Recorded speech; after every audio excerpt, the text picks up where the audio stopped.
is the Call of Duty Mobile Summerfest 2026. Bakunawa.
That is crazy. I have seen multiple options.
Hello and good day everyone, welcome back to the show here for the Call of Duty Mobile World Championship 2006 Garena Qualifiers, and joining on today's man is Warden alongside with me is Super Clark, and we'll be the casters here for today. Clark, we got a pretty, let's just say, not the most convincing day here. I mean, we're looking at a David and Goliath story all across the first three series.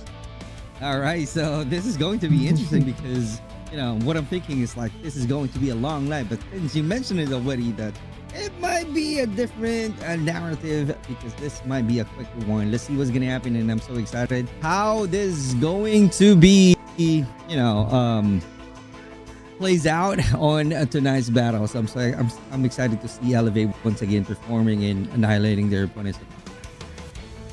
I mean, I'm pretty excited how to see this one play out as well. I mean, you know, before we actually headed straight towards the scatter death here, Clark, I mean, we saw the left side of the team here. I mean, we had Elevate, we got Rivals, and ALUla, and on the other side we got ASAP, VIZUALZ Indonesia, and VIZUALZ PH. So I mean, what I mentioned on the latter part of the teams here, they all have a lot to prove here. And to be honest with you, man, I mean, it seems like in some way that the first four teams that will be making it to the playoffs seems to be pretty solidified, but I do hope that maybe in some way, maybe one of the three between ASAP, VIZUALZ Indonesia, and VIZUALZ PH will be able to prove themselves in this competition.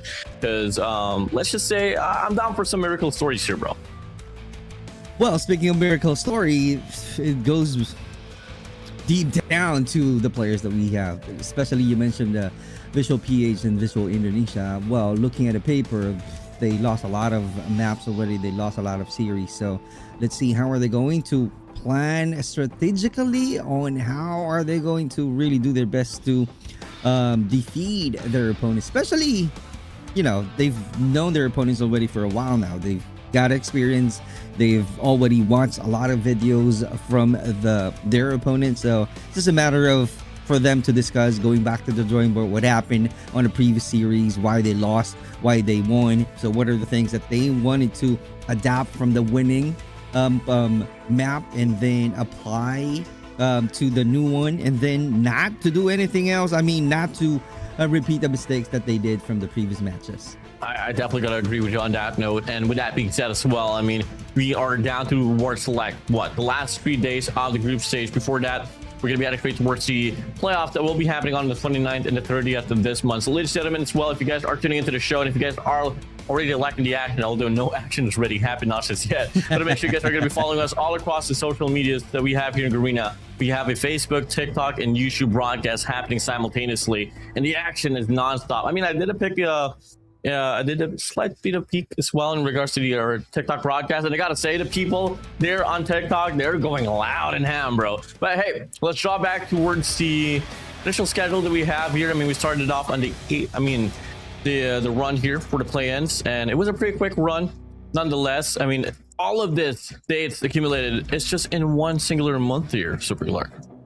Right, and there's a lot of events, there's a lot of activities, there's a lot of actions going on. Looking at the schedule, it's after the group stage, which we are doing right now, which we were at the day 6 of the group stage. We're going to have the playoffs afterwards. And looking at a roadmap, we started with the play-ins with the 4 teams, and then group stage with 8 teams. Then definitely we'll be choosing the best 4 teams moving on to the playoffs.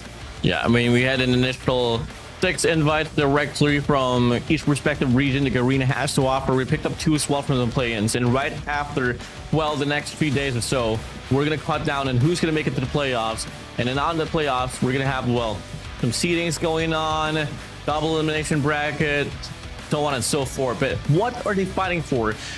Well, the prize pool itself, $4,500 US, or the champions. Second gets $3,000, third gets $2,500, fourth gets $2,000, and fifth to eighth will get $1,500 a piece. And for the teams that was in the play-ins, they'll get $1,000 each as well. And drawing back, it's not just this. It's not just the moolah here, Clark. It's the qualifiers for the World Championship itself that will be happening on the 4th to the 6th of December this year. Wow, okay, so they just really need to do their best then. And aside from the prize pool and that they will be getting, they will be part of the, I should say, representative of their own respective country to join the World Championship 2026. And the participating teams that we have: ALUla, ASAP, or As Soon As Possible, Change World, Elevate, Rival Esports, Visual Esports, Visual SKAERI, and Change World. Those are the teams that we have. And talking about the group stage standings, just to remind everyone, here it is, Brother Warden. Yeah, I mean, this is pretty dominated by the Philippines here. You got ALUla Club, Elevate, Rival Esports, and Visual SKAERI at the top 4 so far. And then you got, Free Slot and ASAP here from Thailand, Visual Esports here from Indonesia, and Change World from Taiwan. So it's pretty dominated by the Filipinos here. I mean, it's a nice time to be alive as a Filipino myself, but I do want competition here for our country here, Super Clark. Yeah, I couldn't agree more. It's great to see that we have a lot of best teams from the Philippines representing the Philippines alone, but this is not the Philippines that we're talking about. This is a Garena server to represent and join the World Championship 2026. But right now we're about to start, so let's see how this is gonna go. You guys are seeing we're going to start with a hard point. The map will be Hacienda, Firing Range, Search and Destroy and Raid. For the controllers to see and hope there's no any other 4th map or 5th map, but nonetheless we are seeing all of the faces of the players. Garena Masters would stand Rival Esports. They're currently the number 2 team in the region, completely neglecting what happened between them and Elevate on the first week's run. It's ASAP, which is, yes, the strongest team rather in their own respective region as well of Thailand. But the thing is, they're having a hard time. Wait, is this Spider-Man? Yeah. Here we go. Okay. Took it off. You know what? Let's forget about it, man. Be it Miles Morales or Peter Parker, regardless, it's NI from ASAP. But we're gonna be starting things off already in this map of Hacienda. Rivals Esports up against ASAP. We go. Here we go. Starting the battle, Shenda going on to the actions right off the bat. That's going to a great start for the ASAP. Let's see how this is going to go. They're controlling the high ground. Second level from the Ashenda, and no one is still taking the hard point yet. A lot of utilities being thrown. That's really a good start for those two teams. Yeah, pretty strong start here nonetheless. And as we get to see here so far, Rival Esports, Yato on the feed, already kicking things off here so far. I mean, everyone's well involved here for the squad of Rivals, and the elimination is not going to be a problem in most. I mean, after all, we're looking at one of the strongest teams there is, one of the more decorated squads as well. And when it comes down to playing a map of Ashenda, well, typically they do fall away. And starting right now, they do start to rack up the points. Friendly hunter-killer. Here we go. Rocking up the points is the key, and the performance of the Rival Esports is definitely evidently right off the bat. Hardpoint 1 is the one that they did already, and right now they're taking control. Though ASAP able to have a quick retake, but moving on to the scrap time, the Rival Esports, the 3 soldiers already being quick, trying to take over the P2 right away. Yeah, a bit of a hit and a break here for the side of Yato on an ace spree. Finally, let's get stopped here by NI. Bit of a spawn situation here for both squads, but Rivals here just playing their cuts as 10 finds a double as well at the start of this hill. Yato extends out here on this lion statue, pops the Predator missile as well, wraps around, finds a double. Wow. And that's all the players of ASAP here, just spawning on the wild side, giving Rivals no problems whatsoever. Yato rocking up 12 points right away. He's definitely on fire, controlling the hill, and got the best angle. Close quarter battle, keeps on winning. 58 is the score. Let's see how this is gonna go. We still have 20 seconds on this hard point. Yeah, it's either Rivals, Yato is just unintended, or they can withstand the forces he's able to offer already on the last game. 14 eliminations here so far, make it 15. Continual slays out here on the statue side, and you got to see a pretty much a full 60 here for the players for Rivals. A bit of congestion now here for ASAP, but till then they're only going to be selling for scraps. Let's see how are they going to invest, because definitely they got all of the operators being ready because of the win streak that they've got from the P2. Moving on to the P3 right now, a quick retake on the side of ASAP. It's not yet too late for the ASAP, but is this going to be the money hill on the side of Rival Esports, taking over right away the P3? Yeah, pretty strong chain here for the side of Yato. Pops 2 off the Tempest. Equalizer out here for 10, extends out as well. Right comes after that. It's going to be the claw here for the side of Josh. 81 to 13. ASAP can't find any breather whatsoever. Wow. A Sparrow and a damage will be offered here. Can we see the value here from the side of ASAP? And the answer is no. Absolutely not. Rival still on the driver's seat. Oh, what is definitely going on? War Machine right now going on to the AG. Let's see. Oh, he got one though. That's a good value. Oh, Tempest counter on the side of Furious. 95 to 17 here. Last 5 seconds now for the side of Rivals to claim off this scrap time. You get to see P4. Yato on the early rotation once again, pushing up there on the open hall, finds one player right across, able to deal with him. Not a problem at all for the side of Rivals. 100 to 17 is the scoreline, and it's a 50-50 battle inside of the hill, but Josh finds a triple, washes the player away, flushes him down the toilet drain, and ASAP once again on the back foot. Truly a masterclass on the side of Rival Esports, and ASAP really need to find any stop.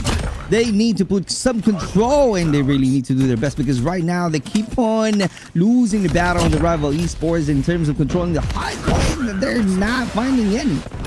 Yeah, one of the strongest teams there is in hardpoint and in this region of Garena. 127 to 22 points here for the side of ASAP. Gloves out here for one of the players. Doesn't really matter though. And you get to see the Rival squad here just making sure that there's no bleeding whatsoever coming from the entirety of the hill. But the effort's being felt now here for ASAP. Good for the scraps once again here. AG finds double in the process. No, some contestant will be coming through, and Rivals will be able to take the hard point right back. Good control, good rotation aside of Rival Esports, and putting a stop to entry point. That's really their strength right now. So let's see how this is going to go. If there will be any answer on the side of ASAP, because we are moving on to the reset, and they got a P1. Let's see if this is going to be the time for them to shine. One of the best starts here so far for ASAP. Gonna deal with Joshua on the top side though. Jimmy inside of the hill finds a double as well. Hope he's dropped. One player on the open hall, one player on the opposite side, and they all drop and they all get eliminated like flies. Davey still walking through on the kitchen side, cooking it up, steering it through. Wow. Finally gets stopped into it though, but it's the squad of rivals just a point away from the 150-point mark. They're doing their best. Truly, ASAP definitely having a great challenge, and they don't find any answer at all. They got to quit. The thing is, Rivals is definitely so strong to win a lot of gunfights. That's the reason they keep hard point. Even if we did some reset, but ASAP right now, although we started with 20 plus points, right now they're at 33. I don't know if that's really a great progress, but the thing is, we keep on seeing Rival Esports winning the gunfights. Yeah, absolutely. And with that being said as well, games are hot and it's lopsided here. Rivals Esports ASAP. Let's have a quick listen in here for the squad of both of these teams. Let's go. โป้งมีไอ้เหี้ยชิดน้ำก็มีน้ำเกินรัว น้ำเจ๊ไอ้ ๆไหนแล้วเขาจะ สิงโตคนนึงไปสิงก่อนเนาะ หน้าทางกล้องเล็กตัวนึงหน้าทางกล้องเล็กตัวนึง พี่ปอร์ตันคน ไป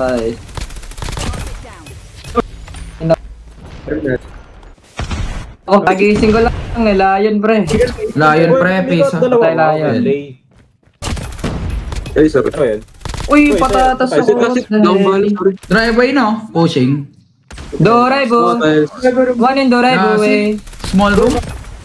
As we're drawing inside back inside of this game, Rivals here on an overdrive, 5 points away, 200-point mark will be granted. ASAP still nowhere to be found. Oh, definitely. We can't see ASAP right now. That was really a huge lead. What is going on?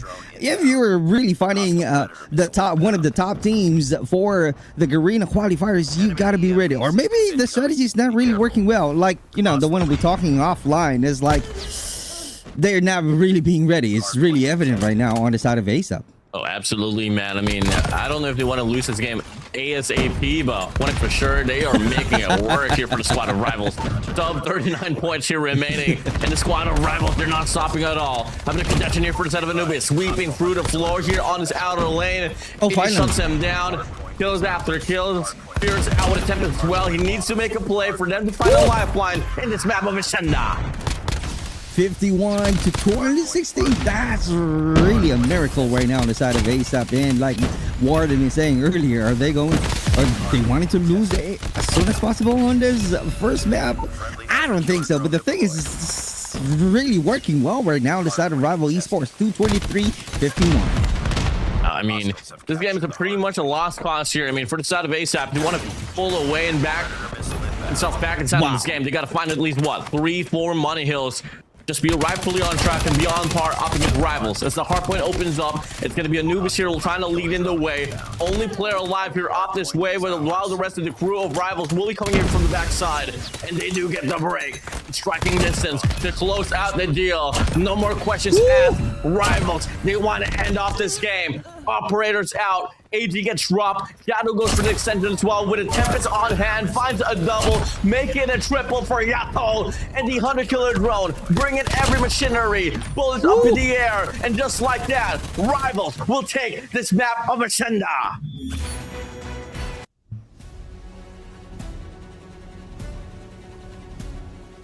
Congratulations to the Rival Esports. Rival isn't just holding the hill, they are building a fortress.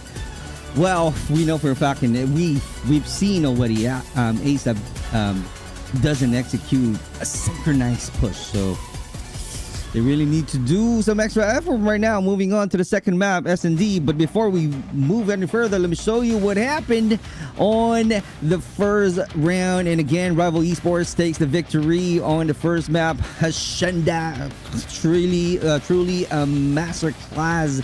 They got all of the discipline, they got all of the early rotations, and they got the anchor control. So they are really prioritizing, or they know how to prioritize securing the hard spawn, and that's the reason they keep on controlling the hard point. But yeah, truly, man. At the same time as well, the gunfights was just, there was a bit of disparity that was felt there between both ASAP and Rivals. Rivals was playing more cohesively, got those straights locked down in the Operator Valley. Don't even get it started. Operators was absolutely perfect for the side of Rivals. On the contrary, though, I mean, if you're on the side of ASAP, all you had to do, which is obviously easier said than done, I mean, play a bit of trades, you know, get your numbers right. You don't want to find yourself individually pushing singular lanes. You always got to find a means to get those trades, be snappy about it, and maybe till then we could see a different story in a game mode of Ascenda between, well, game mode of Hardpoint rather, between Rivals and ASAP. Well, I couldn't agree more. ASAP really need to play with zero fear. If they're willing to take the 50-50 gunfights on the entry, trusting their raw mechanical skill to shatter Rival setup, that would be his. Rival Esports keeps knocking them down. That's the reason why it didn't work, and they can't find answer. It's really hard for them. It's kind of like a mind battle or a psychological game right now on the side of ASAP. Yeah, truly.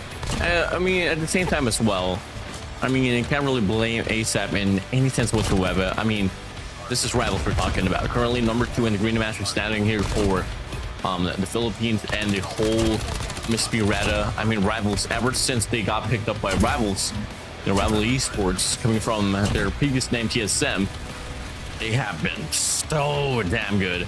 And inch by inch, they're definitely getting closer in regards to getting the victor's crown here for the Garena region overall. But now we take a look at our MVP, the youngest player there is, and that will be Jibby here for the side of Rivals. JB with 2.86 KDA, 40 elimination on the first round. Ascenda, that's really phenomenal. So let's see, how is he going to replicate the kind of performances on an S&D, though he won't be able to eliminate 40 though. But yeah, he can definitely have a better number of eliminations. But looking at the numbers right now, the data cannot lie. It really evident how good the Rival Esports is with 250 and 58, stealing the map right off the bat on the side of ASAP. On the side of ASAP right now, they really need to do somehow. I don't know what to say anymore, because they did their best. So let's see. First time I saw a whole squad get the exact same impact rating of 60. I mean, I'm not throwing anything out there. It's just pretty spectacular to see, I guess. But hey, let's scrap away Hardpoint. We all know Rivals is an absolute beast at it. Fire Range Search and Destroy though, ASAP. They have brought a lot of teams in some way to the long distance in this game mode, but in a map like Firing Range, which I know prominently in some way. And to be honest with you guys, I was able to work with the squad of Rivals early on to the season. Not really exactly in this tournament, but on the previous run as well. But one thing about them is that they love themselves some Fire Range Search and Destroy. So ASAP, let's just see what kind of preparation they have in mind. I mean, regardless of whatever they try, there's nothing really much they can do to change the narratives on who's gonna knock it off on the playoffs. But it's obviously nice to go out with a banger and obviously take away a map or two up against a squad like Rivals. Okay, since you work with Rivals Esports, brother, in terms of patience, since we're gonna move on to SMD, do they have a lot of patience? Do they have a lot of patience, Warden, the Rival Esports, in playing S&D, or do they have? Okay. Let's just say, Rivals is one of those squads that's pretty unconventional when it comes down to playing offense on Search and Destroy. On offense, I kid you not, you'd expect them to run it down, full send the side. Most of their allocation will be on one singular lane, just play off the trade. On defense, rather, they do have this tendency as well, especially in this map with Fire Range, to run down on this mid map. You can expect Yato to be that point man, to be a nuisance here for the opposition. So they're like tactical at the same time structured, and for the defense, they can do high pace, aggressive gameplay, right? So let's see what's gonna be the counter of ASAP. Are they gonna go aggressively right off the bat, or are they going to have a fast early round engagement, or I don't know, high snap aim on the side of ASAP? Is that something that we will be seeing on the ASAP team? No. I just want to see how the game's going to play out here. I like the answer. I like the answer right away. No. Okay. Why? But all I know is that Rivals, they're going to set the tone. Okay. They're going to make a play right off the get-go that will initially just initiate that, yo, this is who we are. Better make sure you're prepared for this. As we start things off here on the first half, it's going to be Rivals here on the defense. And you get to see already 10 just lurking there on the mid-map. I thought it was going to be Yato, but 10 already finds the first frag. Anubis is out, checks up on the top side. Furious gets destroyed.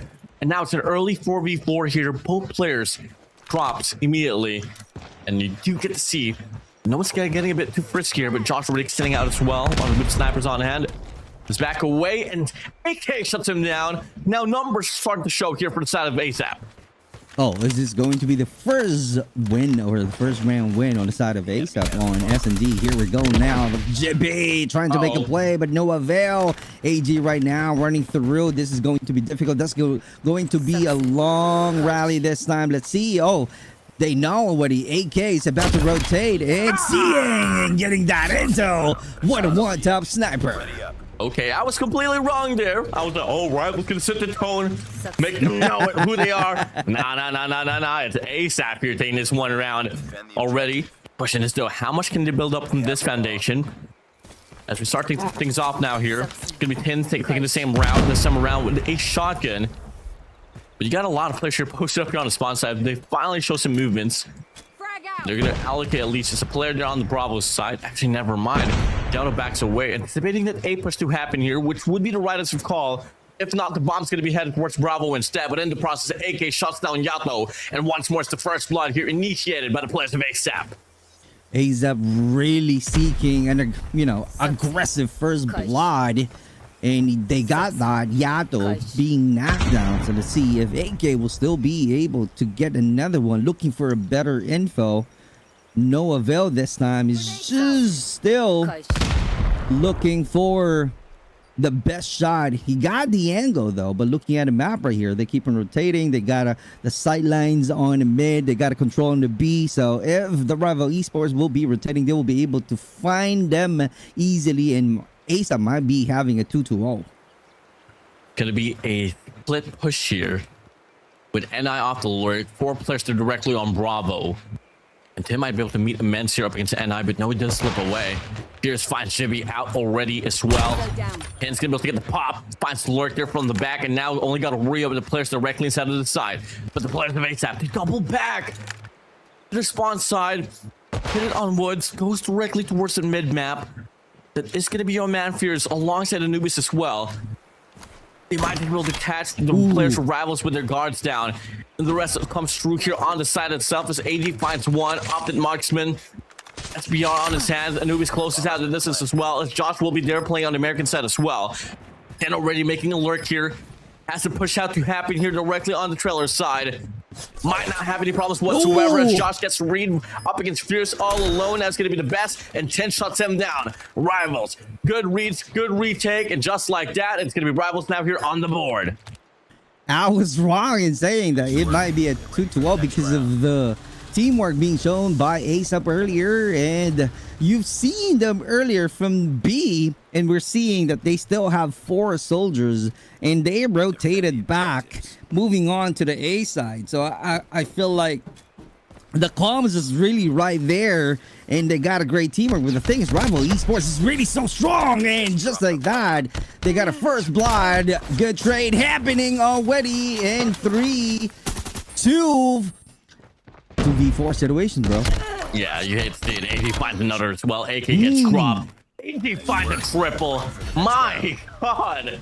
I've been talking about setting the tone. There we go. That's the Rivals that I know. And just like that, now they're on the lead coming through. Defend the objective. Wow. They have the bomb. Now, round number 4 is going to be opening up. What do we find here? It's going to be a full send on the mid map. While on the contrary, ASAP, they're going to be running through this alpha side. Here we go now. If that's going to be a great decision, as ASAP right now holding on and going heavy on the A side. That's a good plan right off the bat. Rotation being made. Loses a battle. JB for the last one. Oh, misses it. What a great movement. Furious gets 2 there. Getty gets the clash, but that's really too powerful individual prowess on the side of Rival Esports. I think it's a full pack of wolves just trying to get their praise. And well, third grace. Now we go. Defend the objective. Round 5 now going to be opening up. They've already caught on to it, at least in some sense. Look at the players of Rivals, man. 5-man push on the mid map, 5-man push on Alpha, and now it's going to be another run here on the jungle side. As Yato leads the way, finds Anubis out and within. AK drops down Josh. If you're on the side of Rivals, you don't really got to commit for this. They still take up the fight. The stuns are going to be out. A double chow to be offered. Yato through the wall finds the AK out. Fierce finds Yato. AG for the trade. And now it's a 2v2 situation. All out of resets here for both of these squads, but the best going to be swerving through across this mid map. Might be able to catch rivals with their pass down as he goes for the spray. Wow. The first and the second. Oh, the best. Truly the best. ASAP drops the lead to 1.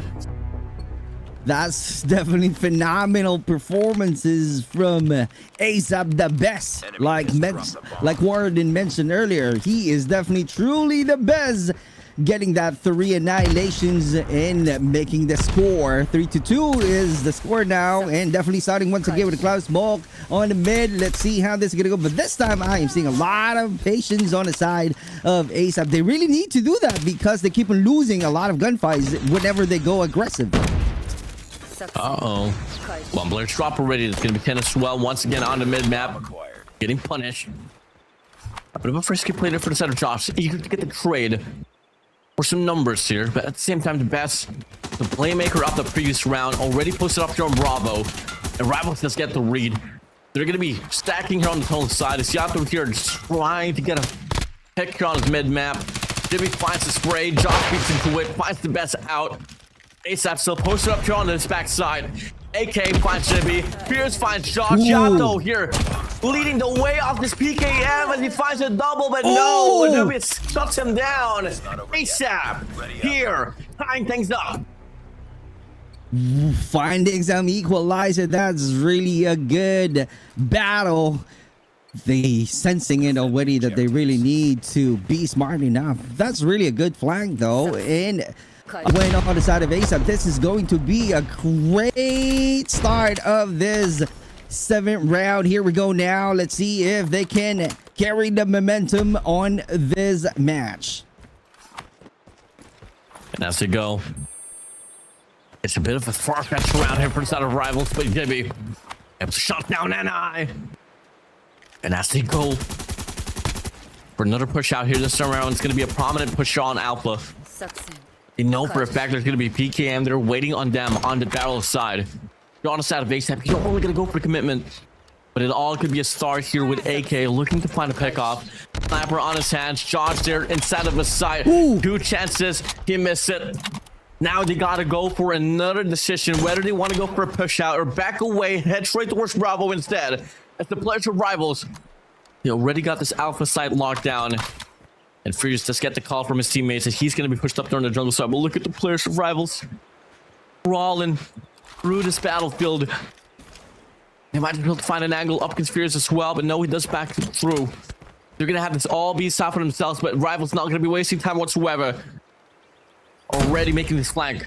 Triple man flank here for the side of Rivals. And there you go. Furious already know that what's going to happen next. Let's see how strong they are controlling this situation, but no avail. Furious is the only one, and just like that, Rival Esports gets the win, defusing the bomb. 43 is the score. Yeah, that's it. Immaculateness on the side of Rival. I mean, come again, don't get me wrong. We're walking inside of the series here expecting Rivals to pull away, but the fact that ASAP is able to what? Plus 3 rounds already on his first half. Yeah, that's a lot. But now they gotta stop making mistakes like this. It's unfortunate. 10 and Josh finds the best and NI away. And now someone from either Fierce, Anubis, AK has to step it up once again. Definitely gonna be Anubis though. Only has 1 elimination to himself. Well, if you look at the players of Rivals Command, all completely healthy. That's going to be another problem that the ASAP needs to face. They got a good angle. Yato right now finding some mental. Crazy shot already on the side of Yato. GV knows what to do. Rotation being made. High ground on the side of Anubis. Can he make the play? He did. At your back with a good trade. Uh-oh. Now you find yourself here all alone. It's 1v2 here, okay, AK. AG and Yato. One of the more formidable duos that we haven't been able to see in this competition. Yato pulls the trigger. Finds the AK there, sitting just outside of the red room. They're gonna quickly hold each other's hands around the mid map. And he has the battle to work with as well. AK doesn't really have any options other than to pick up the bomb and get it planted. Just 30 seconds not going to be suffice whatsoever for you to try to prolong and get this round for your side. This is round number 8, the last and final round here before we switch the sides. You're on the side of ASAP, you would want to get this one for your side. And as it comes through, AG gets an information as well. Fear is out and is playing for a time. Trying to trail him down. AG's position so perfect here for Rivals. And Yato will swing out, goes for the spray. They're toying with him. Just like that. And it will be rightfully over off this round. Yato and AG, come on now. That's really a good game on the side of Rivals. And I should say that, you know, Rivals, they've got a closing discipline. They hold all of the leverage that they can hold because, you know, we keep on seeing them 3v2, 4v2, and they keep on winning at the very end because they know what to do next. They know how to control the situation. Even if right now we are seeing some trades, 2 soldiers left on the side of ASAP. This is going to be 6-3 easy on the side of Rival Esports. And just hyperly aggressively pushing through. Gets punished and so the trade's going to be right around as well. Rivals now all of a sudden in the blink of a 9 in the span of 2 minutes or so to extend their lead back to 3. Am I watching Hardpoint? I feel like this is still a hard point. That's really the momentum that we're talking about inside of Rival Esports. They're really true aggressive, but they're using that aggressiveness with the combination of phenomenal performances. Keeps winning a lot of gunfights. That's PKM out there from Yato, and what a great push for the Rival Esports. And we are seeing 2 soldiers left right away, and now he's right there, loses it 10. Let's see how this is gonna go right now. Yeah, nothing. Not out. Right as you end your sentence, Clark, the round's well over. And now with that being said, one more round here for map point here for the squad of Rivals. I mean, I'm not too certain what can ASAP do at this point. I mean, you got to start racking up the gunfights, that's for sure. Nate's going to be flying on by. Same goes for the smoke as well. 1 on the mid map, 1 on that steel tower. They're going to send out 2 players. 3 players on that steel tower. Are you kidding me, Rivals? Look at the tower. They decided to, you know. They're playing tower defense, man. Yeah. Like a totally different game. So it's like they're trying somehow a different approach. Like, you know, I've got this. Let's see. Check that corner. Look at player 1. Oh! Look up player 4 as well. They're gonna try to climb up the tower, but it doesn't matter. Shots fired. They do lose 1 player in the process, but there's gonna be 2 more to worry about. And AK finally finds an AG out. John's gonna take up the child 10 from the back with a shotgun, gets the pump up in the air. Rivals now here on map point in a striking distance to get 2 maps right off the get-go on the series. Whew, I don't know what to say anymore. That was really quick. I keep on seeing a lot of highlights on the Rival Esports, right? So it's going to be a mental resilience on the side of ASAP. So let's see if they going to offer something differently on this match point, as we are seeing 3v3 situation right now. Are they going to see some light, or I don't think so, Joss. Another knockdown on the side of ASAP. Let's see how this is going to go. This is going to be an easy map takeout on the side of Rival Esports.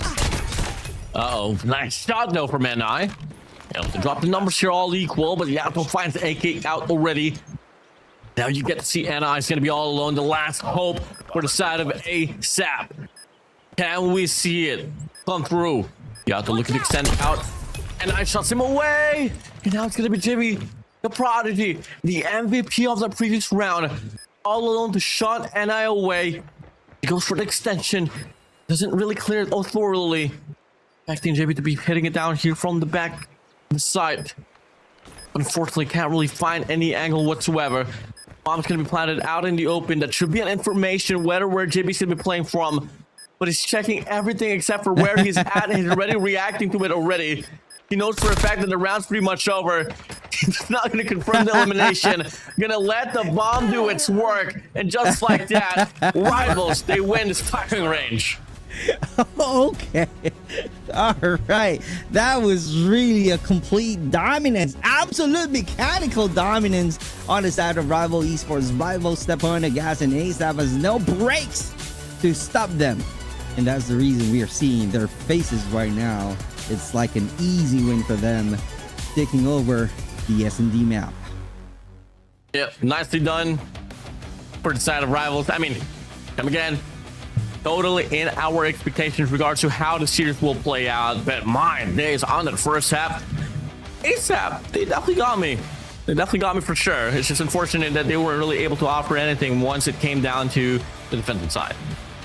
Right, and Rival brought a sledgehammer on this match. And if you remember, I mentioned earlier that I feel like I'm watching a hardpoint series on S&D because they are freaking aggressive and they keep on winning a lot of gunfights. And Yato, come on, man. And also I don't know what to say, but they're having fun. Indeed, they're definitely having fun in S&D. Yeah, I mean, some certain rounds where they could have just ended all off, but decided to run around, play a ring around a Rosie. Jimmy could have instantly confirmed the elimination there, but that's back away. I mean, they do love a lot of teasing here for the side of Rivals, that's for sure. Yeah. So that's really a masterclass on the side of Rival Esports.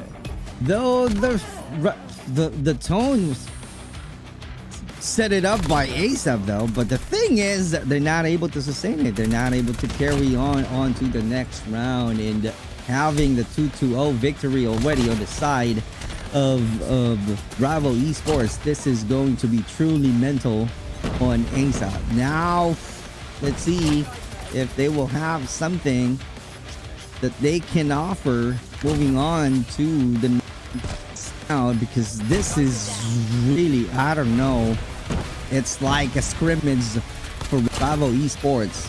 Well, I know it's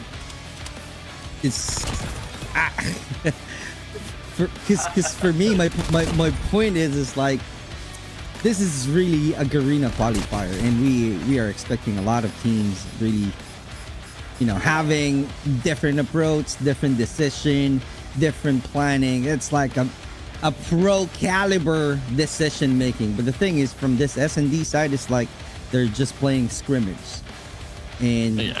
MVP goes to Josh.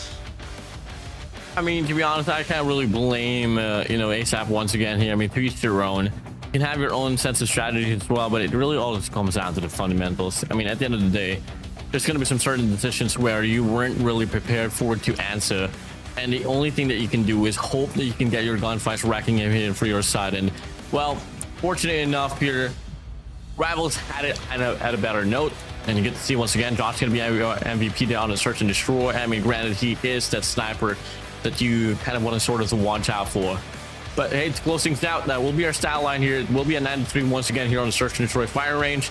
ASAP, on the contrary, I mean, somebody was shooting back. Fierce there definitely was well involved, alongside the best and AK as well. But when it came down to team cohesion, you know exactly why Rivals, in regards to why they were able to improve themselves here in this last few weeks of this competition.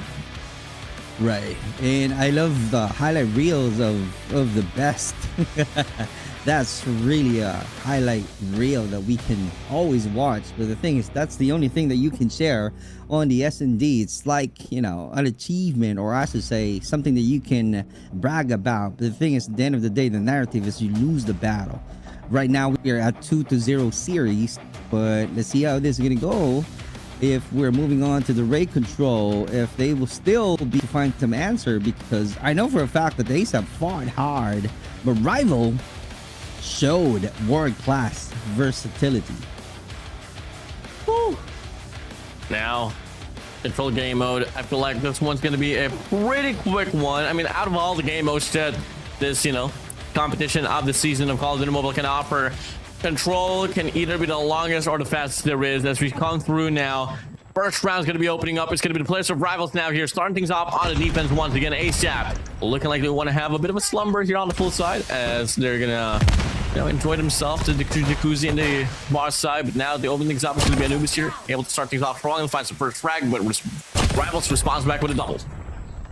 Yep, and Josh got the elevation and trying to show how good he is, but a lot of misses, and that's the reason he switched to pistol to see if he can get Furious. Finally, he gets one rotation, doing some reset. Let's see if he can rotate to another map. Looking at it, 27-24 right away on the side of Rival Esports, but still got a lot of time to play in. Loses it, and NI is out there. He got the angle. The question there, if he's going to be committed to push or not, but looking at it, he's backing out. Tied for the lead. Yeah, time to check Rock here if you're on the side of ASAP. A lane's kind of out in the open as well. You just need one more player here to hit it down here on the kitchen side. Maybe till then the capture will be racking up as they find kitchen for their side. Furious extends out here on the window pane. Looking to find one there. Backs away, and well, player number one, that's going to be Yato, displaying off the timing.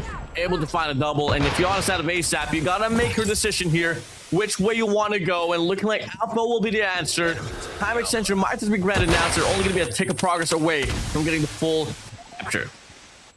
Yep, let's see how this is gonna go. If the ASAP will be trapping the Rival Esports right now because they got the lead one life only, but the thing is, that's really a quick turnaround and rotation being made already, winning and still performing. Yato putting a stop on their performances. Let's see what will be the changes. AG is right there. He get 2 Ps. That's insanely good to see. And right now the lead goes back to Rival Esports, 12-3. It might be a 1-0 on this raid control again.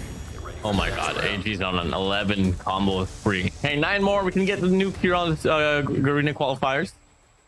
I'm down to see AG. I mean, knowing AG and myself, he's not really the type of guy as well to, play off the nukes. You just want to get the day over with. But I wouldn't mind it, I mean, he starts things off here with a push out there on the bedroom side, while the rest of the crew here for ASAP, they want to head straight towards Bravo, leaving this Alpha side unattended.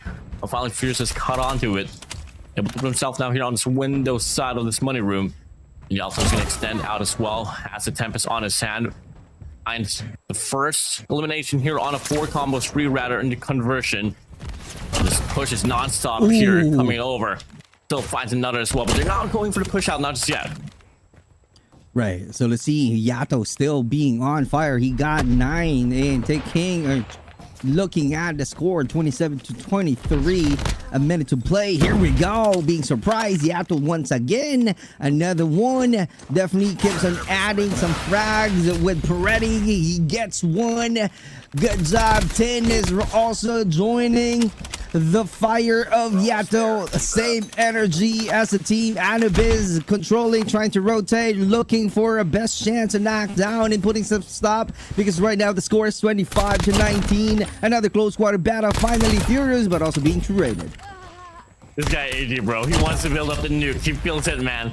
Already has 13 eliminations, just last 7 for him. AG finds another as well. Keep your eyes on AG. What can he find? 6 more to go, and this will be the first nuke in Garena Qualifier. Last 5 for AG. Oh my god. Can't we see it happen? As NI on the top side, they're going to go for the extension as well. Next up, looking for weaponry. Perhaps an SMG or something. But he wants to get this badly. On a 15k run. He's looking for something. But nothing gets dropped at all. Clark, can we see it happen, bro? First in history. You gotta give it to AG. Here we go. God. Do not change it.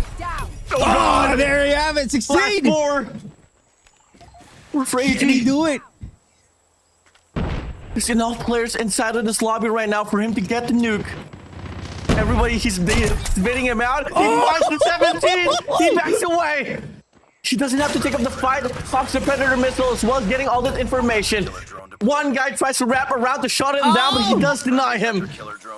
There's not going to be enough kills whatsoever for him to claim off this round. But there's still going to be the third to go for him to get this. And he's just rightfully posted up.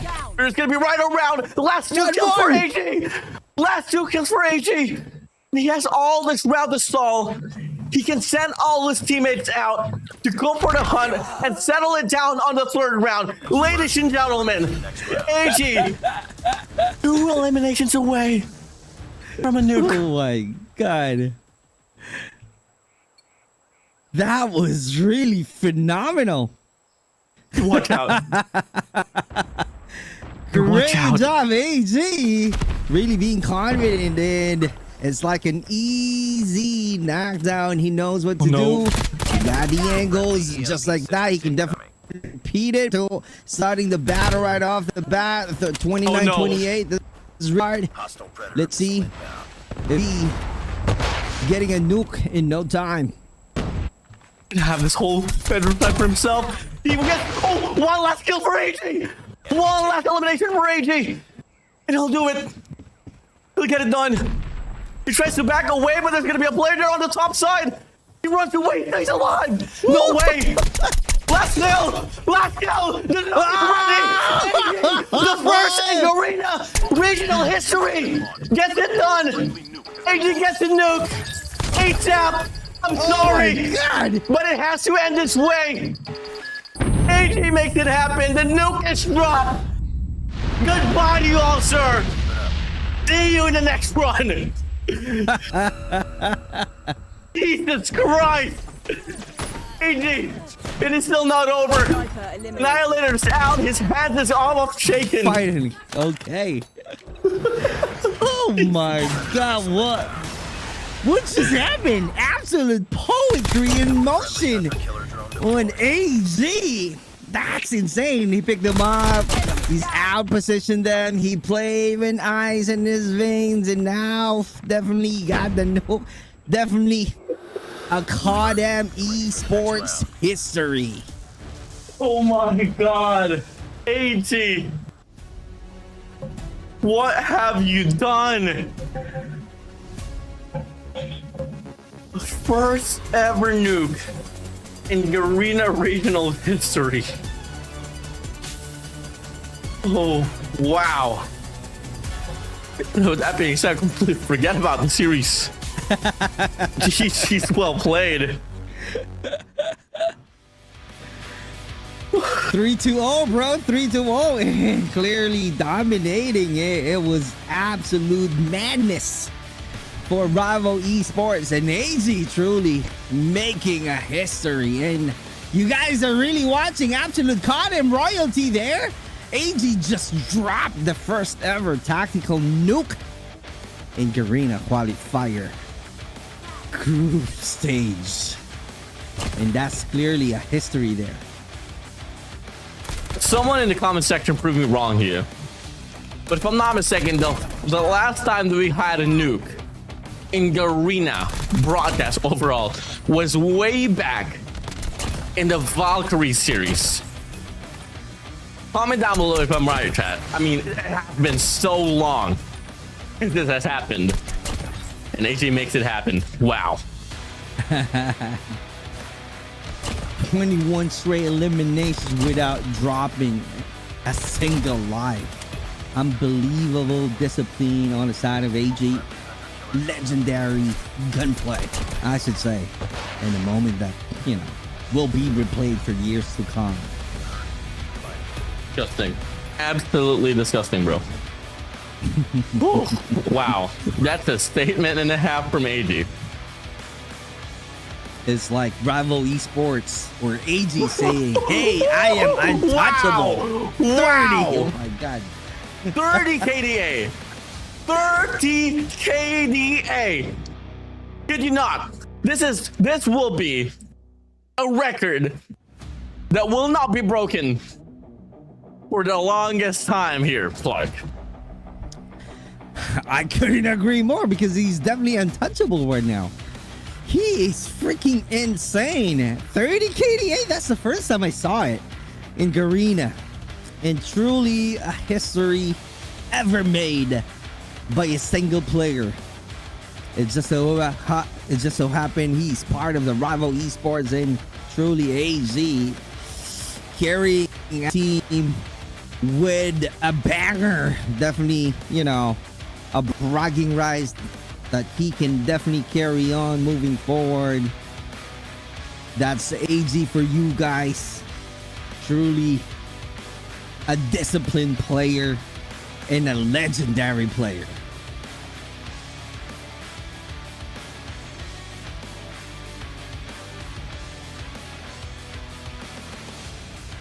Yeah, I'm just lost for words. Woo! Wow. GG's. Oh, wait. 30 KDA for AD, man. Oh Yeah. my god. I don't know. What I a don't want to game. connect though. AG got 30 KDA and the rival got 3-0. I don't know with the connection there, Oh, but it's going to be the 30 same number. 3-0. Yeah. What a moment to cast, bro. History witness right here on day 6. Amazing. History on the books for sure. Write it up. It's written in cement. It's gonna take a long while for us to see that record get broken. And plus the fact that he knows that he will get it, right? He's smiling at already. He's reacting to it in a perfect Yeah. show of the camera, right? So crazy. What a crazy raid control match. And the series definitely, 3-0. I don't know what to say anymore with that. ASAP, but ASAP is still did their best to somehow, put a stop. The thing is, once AG press that button for the nuke itself, come on, man. The deal is there. Sealing the deal. Game over. Yeah. Congratulations once again here for Rivals and for the side of ASAP. I'm sorry, but it is what it is, man. It is what it is. Unfortunately, it's gonna be involved in the history books in that way. Truly a devastating loss on ASAP though. But talking about the series MVP, still AG because of the 30 bomb eliminations, a total of 82 though, with 3 KDA. That's insane already. So that's, I don't know, numbers can definitely talk to all of you guys watching our broadcast. So we don't need to say anything at all because it has been shown.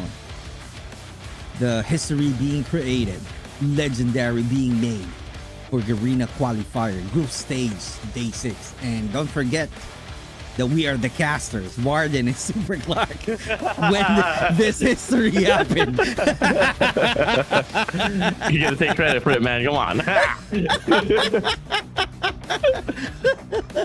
We were here. We were casting when the history happens, right? So What do you know? 3 and freaking 0. 30-1 and a nuke. Yeah, that's just what just happened here, and it's only the first series, man. We got a lot more to go.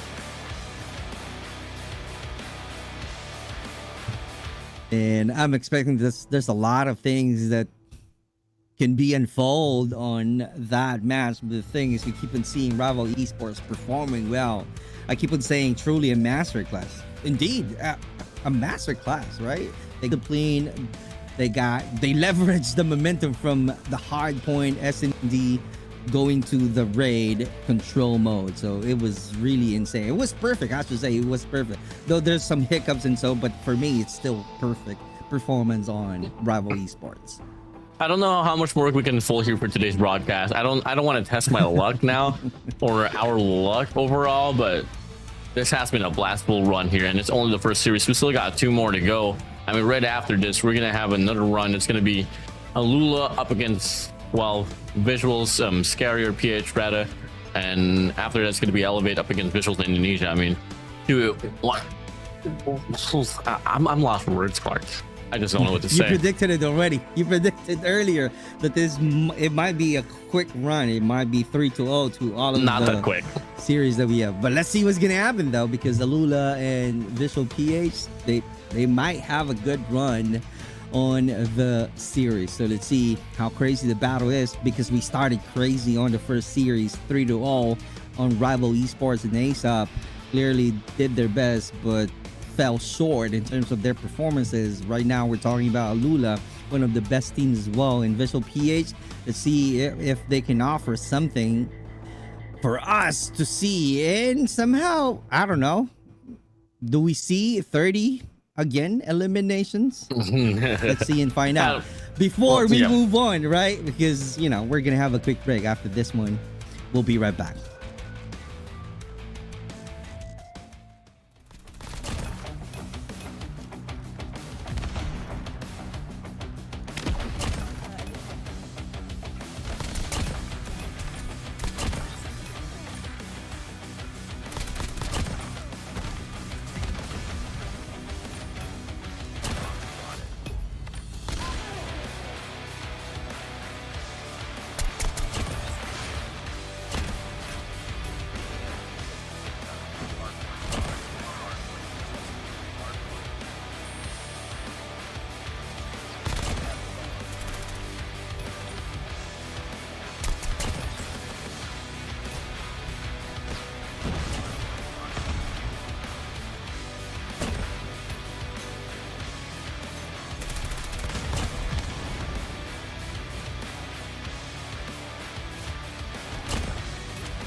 Target down.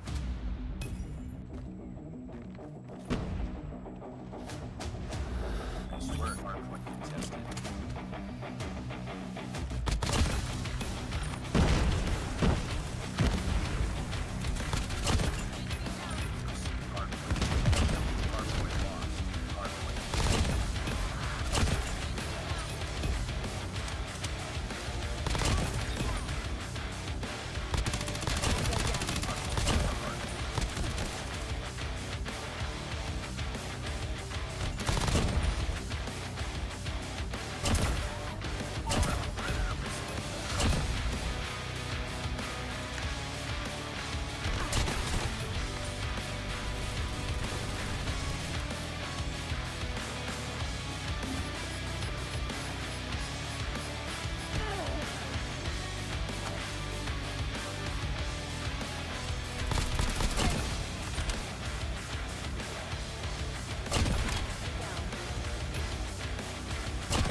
Hardpoint lost.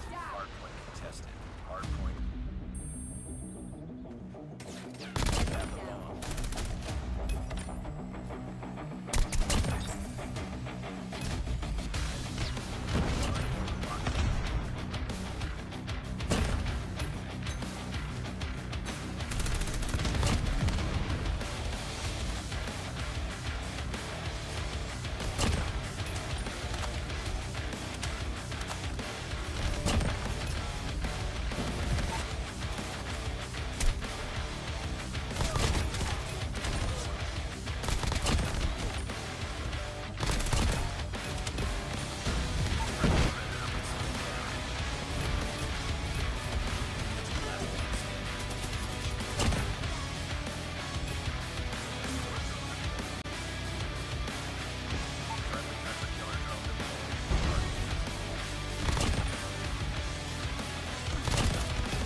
Here we go now. We are back once again to the Garena Qualifier. My name is Super Clark. Here with me, brother Warden. We witnessed the history earlier. Right now, we are moving on to the next series to where we will be seeing ALUla and Visual PH fighting against each other. Let's see how this is going to go right now because I know for a fact that coming off for the first ever, as to say, for the longest time, like Warden is saying, in Garena Qualifier history, we set the bar to the sky. I have to say that, right? But the thing is, ALUla and Visual PH aren't here to admire history. They are here to make their own. Yeah, definitely, man. I mean, entertainment value wise, all I gotta say is, let's just say it really set the tone. It really set the bar in regards to entertainment wise. I don't know if there's gonna be anyone for today's broadcast that can beat that type of entertainment. You know, coming from the side of AG, dropping a nuke on the control raid, but now ALUla and Visual SKAERI that we have here. I'm not too certain how this one's gonna play out, but I mean, one thing for sure, I think it's gonna be a run that's going to be rightfully going for the side of ALUla. But then again, I know Visual SKAERI, they're pretty hungry to put themselves involved on, well, solidify themselves rather on the top first spot. I mean, they're currently number 4 in the group stage here, and that's more than enough for you to be able to qualify for the playoffs. And for you to take a map or two up against ALUla, will definitely have a bit more of a safety net, especially leading up towards the playoffs. This is going to be a clash of playstyles, brother, because, you know, this match is, I should say, a direct collision between Visual PH and ALUla. Definitely for Visual PH, they are methodical structure, first team, right? But ALUla, I don't know, high risk, volatile aggression. That's how I describe ALUla. So let's see how this is gonna go right now as we move on to the group stage standings, brother. Yeah, I mean, we take a look at it. ALUla Club with that victorious win up against ASAP. They put themselves with 5 series wins, 15 map wins, and 1 map loss. Alva is going to be on the trail here with 4, 12, and 2. Rival Esports, I mean, they're going to have 3, 11, and 6 here on the round. I mean, did I just say ALUla Club won earlier? No, it's a Rival Esports. Forgive me for that one, ladies and gentlemen.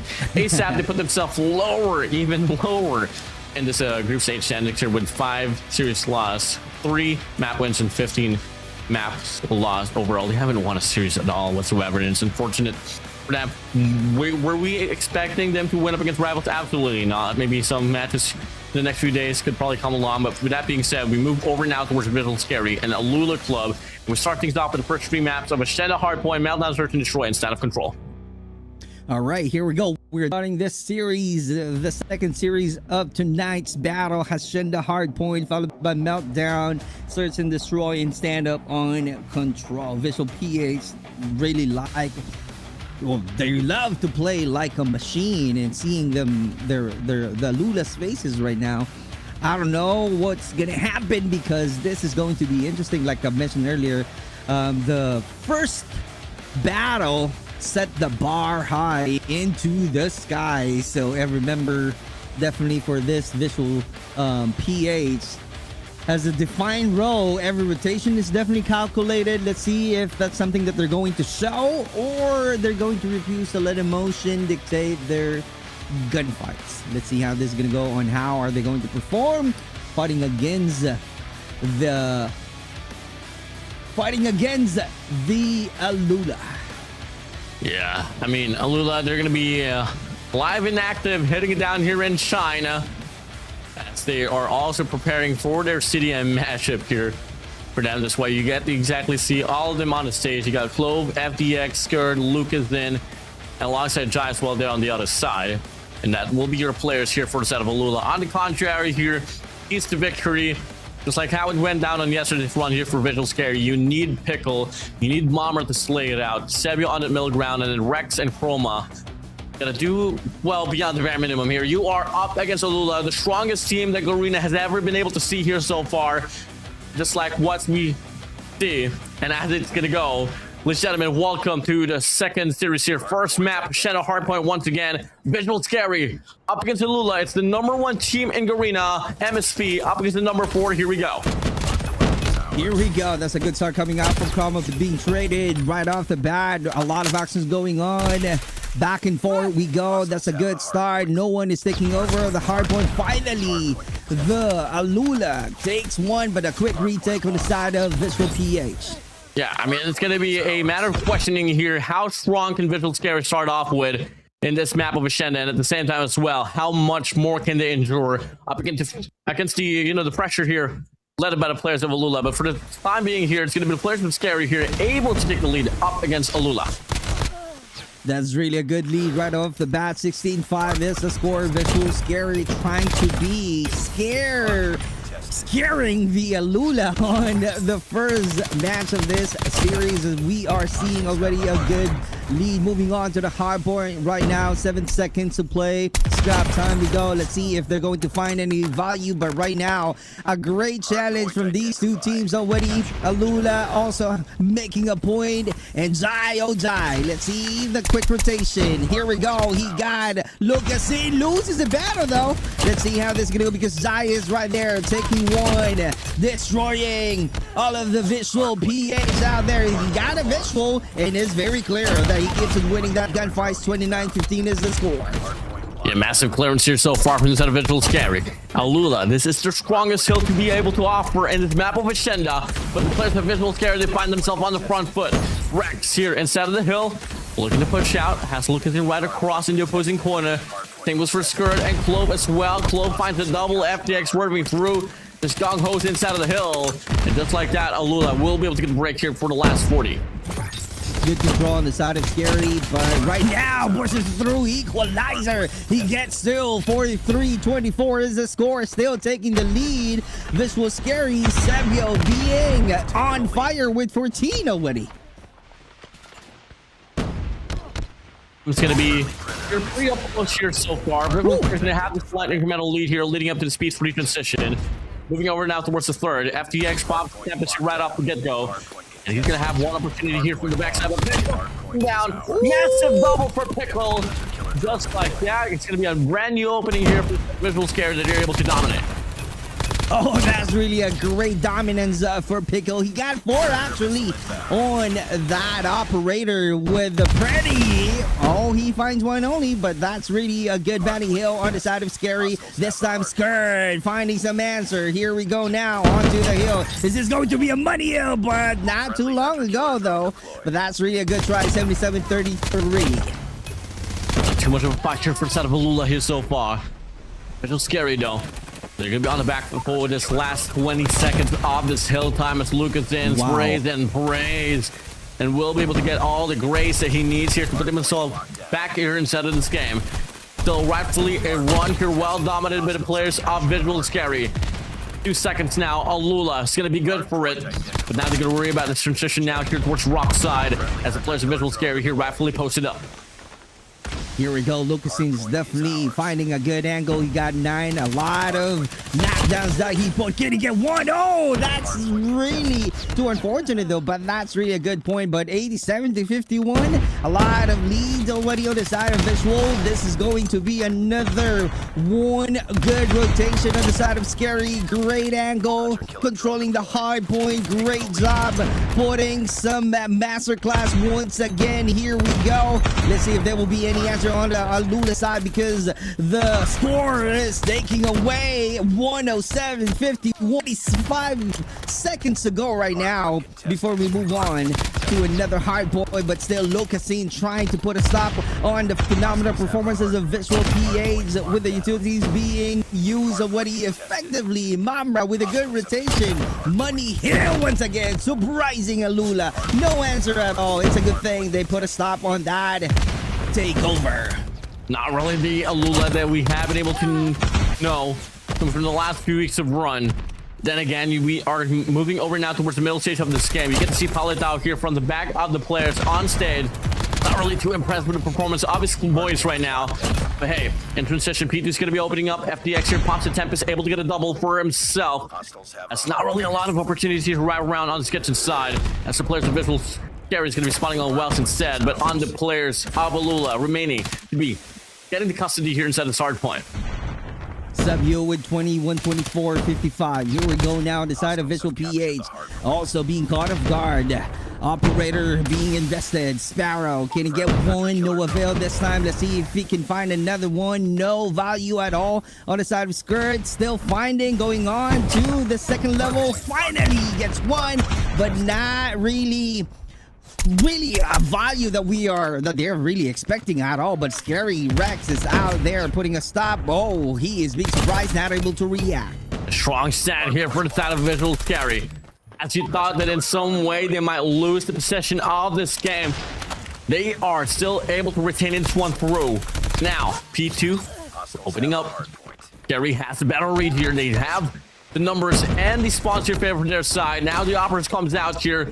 Claw and War Machine here for the side of ALUla. There's going to be Giant Lucas here trying to take the spotlight. They do find up first, but the second and the third come through. And Visual Scary, they find themselves inside of the hard point, and that will be spawn definition here for them once again. But the numbers, reinforcements, cavalry, so much better for the side of ALUla. Oh, he gets 3 there. Lucasin is also getting 2 before being traded. Great control inside of ALUla right now, but the question there is how long when they're trying to do the pretty. Can he get it? Yep, but only 1 though, but Clove is still out there controlling the hard point. Then Claw for the answer on the side of Pico, getting no value at all on the side of Claw. Last 7 seconds now here, ALUla.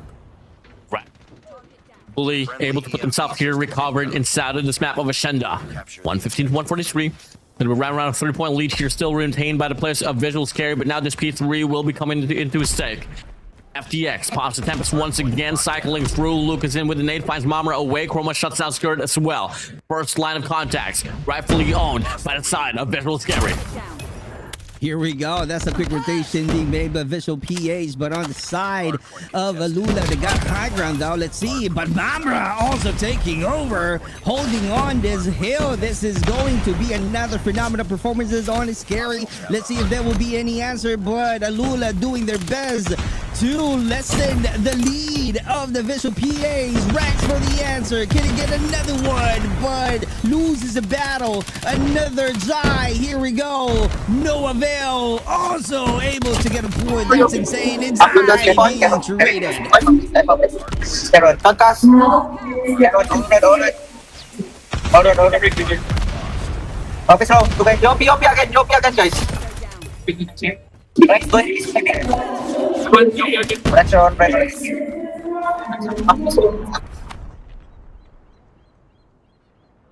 Ay, sa TC. Tatlo TC. Hostiles have the hard point.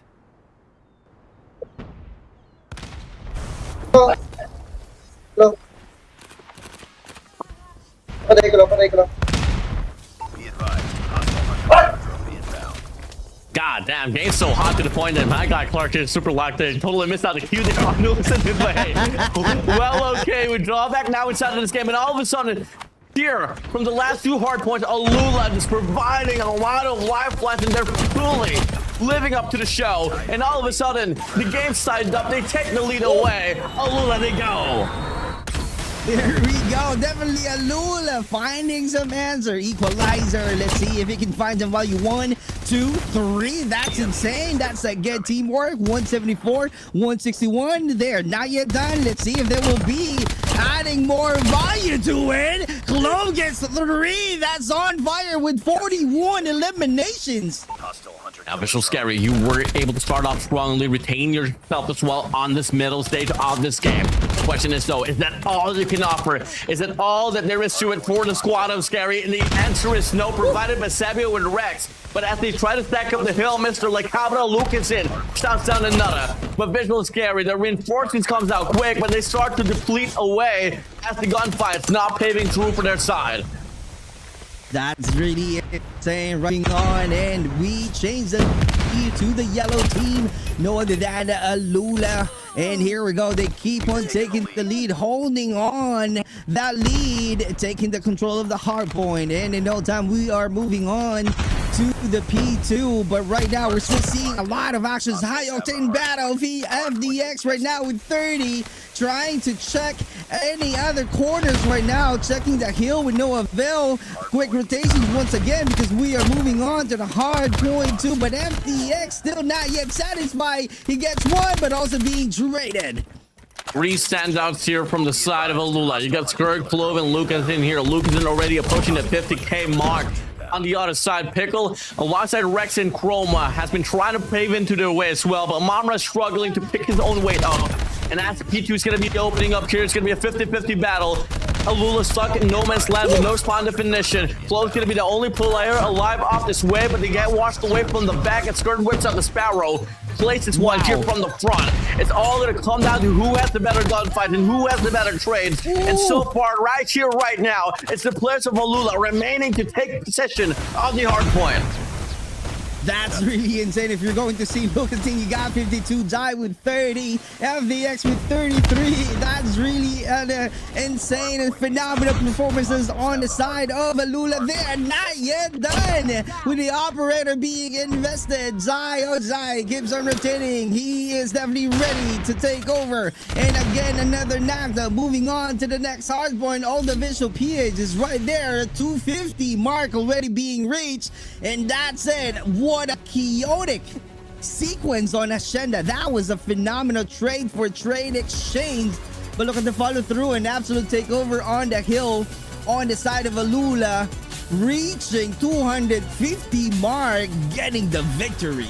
Not really the most impressive victory that we have been able to witness from the side of ALUla. But then again, they played their hearts out. It was just the squad of VIZUALZ SKAERI looking like they wanted it more, but unfortunately they lost the grab. They lost the possession, and it just slipped away from their hands at the end of the map of Hacienda. Props to the side of VIZUALZ SKAERI, but it will be ALUla starting things off strongly on this series. Which I completely agree to the one that you mentioned, because you are expecting a great performance, setting the tone early on the side of ALUla, but well, it's kind of on the mid to where we are seeing ALUla making a play. It's like, you know, they're putting their best, and we saw right there in there the back and forth, the high octane battle, and they're really trying to yield, or it's like a massive entry on the side of ALUla when they started Gibson winning a lot of gunfights. Yeah, it really all just went down to the first initial transitional rotations, and once you're able to lock yourself inside of the hard point and put yourself to find, what comes next is just you trying to win your gunfights. And pretty much for the first 3, 4, 5 hard points, it was the squad of VIZUALZ SKAERI that was able to pull away, but all of a sudden, and once the second rotation came along at the third hill, that's exactly where the players of ALUla just started to shine once again. It's kind of like ALUla warming up. They're just still finding a group on the first 3 hard points. The moment they're being warmed up, that's the time that we keep investing. The operators effectively finding some value, knocking down, and keeps them winning a lot of gunfights. And that's the reason we saw them taking the lead and not holding on and trying to make sure that they can keeps on knocking down and putting some stuff on the performances of VIZUALZ SKAERI. And truly, at the very end, they got a victory. That's really a good approach or strategy that we saw, although the expectation Warden is not really it's not really there at first. But the thing is, okay, Lucasine, we're seeing a great help on the side of ALUla. Looking at it, the elimination success at all with 55 and KDA 1.62. That's truly insane, and definitely carrying out the team with an intense and high octane performances we saw from Lucasine, and it ended with a banger. 250, 168. Looking at it, Lucasine being the MVP. And the performances itself, oh, not only Lucasine though, reached 50. Also Clove, good support out of ALUla. Oh yeah, I mean, hey, Clove, probably one of the best there is as well. And, you know, it's just this whole squad that is able to slay it out for the most part. But now, we're closing things out here in this map of Hacienda Hardpoint. We move over now towards Meltdown Search and Destroy. And to be honest with you, I'm pretty surprised that we get to see a Meltdown this early on for the stage of this tournament. But then again, this is the regionals. And at the same time, I mean, ALUla Club, I think they just want to, let's say, do whatever it takes to remain on the #1 seed leading up to the playoff. Yeah, to see how this is gonna go right now, because we are moving on to the S&D. So we're talking clean again. It's like a pressure cooker. The Meltdown. Meltdown is famous for its massive sightline, so it's a matter of time on how are they going to capitalize it. So we're talking about the sniper, we're talking about how are they going to find some perfect angle on the side of visual scary. That's something that they really need to do if they really wanted to take this map on ALUla. Now we are in the run into transitioning now towards this map of Meltdown Search and Destroy. A bit of laughter and smiles now here for the set of ALUla. They have completely reset it away from what totally happened on the map of Shenda. And now we go. This gentleman, let's give it up now here. Series number 2, VIZUALZ SKAERI and ALUla Club. Now here live and active in game 2, Meltdown Search and Destroy. ALUla takes the lead off the series. And we see a respondment here from the set of VIZUALZ SKAERI. Well, ALUla ride their massive momentum and overall the defense of VIZUALZ SKAERI, and that's something that we need to find out right now as we starting this battle. So far, so good. No intel available on the side of SKAERI. Here we go. Oh, close quarter battle though. That's insane. Could it get Stu scared? Oh, he picks down, and that's it. Let's see how this is gonna go right now as we are seeing Rex is the only player in this. Is going to be hard, and that's the end. A quick win on the side of ALUla. Yeah, I mean, that was just all about getting a gunfight around here from left, right, back, from center. Nothing too systematic, I would say, Clark. And Yeah. well, eyes on the prize here for Clove, already on 2 alongside Skirt as well. Start this round here with a pretty heavy strike here on this mid map for the set of ALUla. Got Clove there on the bottom side. Standing out as well. This back away though. Gets sighted out by one of the players. Guy looking to find an angle here right across the map as well, but can't find a connection. And it's gonna be Lucas in here finding fresh blood here. Up against Rex. You know what? Jake would melt down. Lost the bomb. That mid sniper sightlines, dude, I keep on losing when I play. They have the bomb. So that's the reason I don't want to play in this map. But it is what it is. This is the map that they are playing in. They really need to face that kind of challenges. And I know for a fact that I am not a pro player, and these players are really the pro one, and they know what to do. They know how to create a big defense and how to create some offense to their advantage, just like the one that we are seeing right now. Clove being a great support with 50 on hardpoint, trying to perform well, but Pickle is right there to end the battle. One Nice work. is Get ready for the next the round. score, equalizing the series of this match.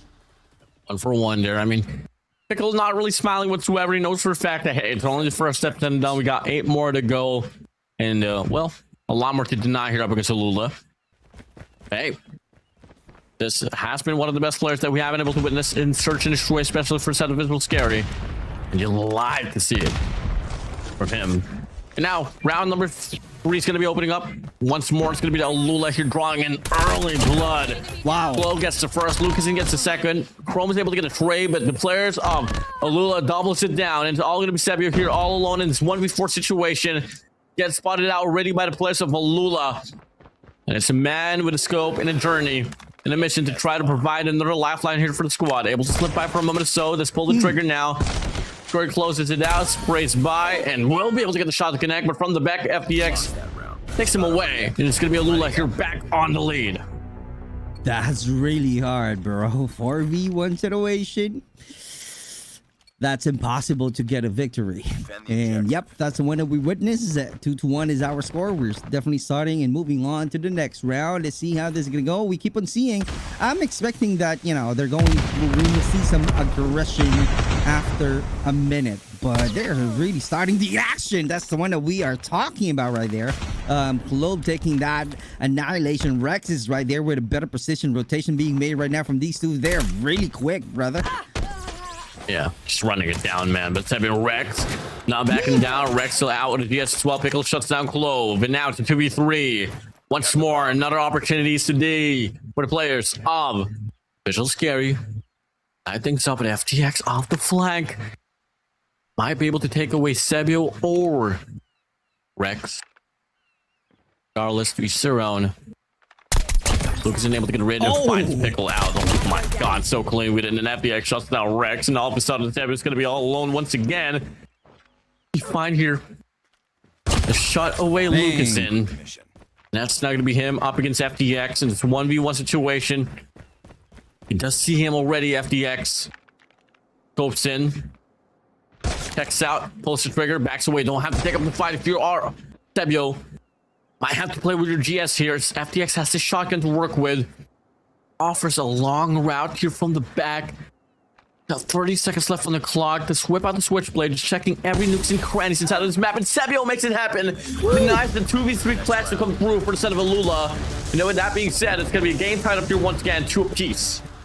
That's a smart move right there, and not really too aggressive at all. He is definitely doing his best to make sure that he can put a stop, finding an equalizer to 2. And right now we're moving on to the next round. Let's see how this is gonna go. Let's see if they can carry the momentum, getting the win on the side of Visual PH. Right now on the ALUla side, though, they're doing the same strategy. Lucas in, still closing out the sidelines from the mid and looking for an intel before they rotate. To go. Low finds the first shot, gets the second. Ooh. I was looking to get a trade or some value out of this, but FDX already making the hop up to happen.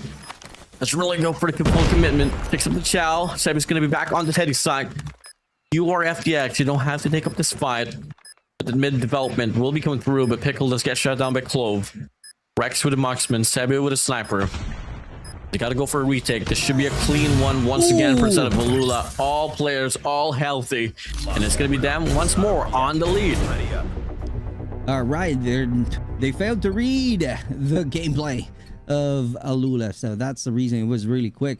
And a good nation on the side of ALUla on that round. That's the reason we are seeing 3-2 right now. We are moving on to the next round once again. Let's see if Lucasin will be having the same position. And I was right. And I think that's going to be a good of gathering an intel and sharing that positioning of the SKAERI. Maybe that's the reason they have a good rotation on the side of ALUla, and it really works always. So that's the reason they keep on doing the same strategy. And find Sebio out. FDX shuts down Chroma. Rex takes away FDX. Numbers starting to show here for Sentimental SKAERI, but no! Oh my god! Die with a double. Lucas in with his own. That's going to be ALUla now finally doubling down the lead, the largest that we haven't been able to see here so far. Yep, and misses the chance though, because they got the lead or advantage in terms of number of remaining soldiers. But the thing is, Visual PH not able to find to make a play. And here we go, same thing. But this time Jai is the one that we are seeing right here on the sidelines from the mid. Here we go, being caught easily out there, not able to really find a good peek. This time Lucas in with a counter. 2 players left on the ALUla 4v2 situation. Let's see how this is gonna go, as we are seeing FDX being alone, and this time again a good win for this match. Yeah, that's this is a fight to be seen here on a Search and Destroy, that's for sure. Defend the objective. Yep. Well, Lucasin has been doing a lot of things wrong because Lucas sinned. Get it? Okay, never mind. Okay, all right. Got it. And the raid's gonna be opening up. As the push comes a shove. Forget about it, Clark. I'm too young for dad jokes. Anyways, Clove finds Rex. Gord gets another as well. Clark, please. I'm too young to be a dad, man. Come on, forget about it. I know. 2v3. 1v3 situation is gonna be on the round here for the of ALUla. Here we go now. Lucas in with 10. Let's see how this is gonna go. He's definitely looking for a better intel. Sebio once again. It's kind of like a deja vu. Keep on happening on Sebio. The only player. Oh, he gets 1 though. That's a good snipe skill. Rotation being made already, but this is going to be hard, and he got no choice but to go to the A side. But let's see if they are holding on or blocking the entry point though. But let's see, Sebio, need careful. Let's see if he can find one. This is going to be hard though, because the entry point is definitely on the side of ALUla. 2v1 now. Rex ending the match. 5-3 is the score.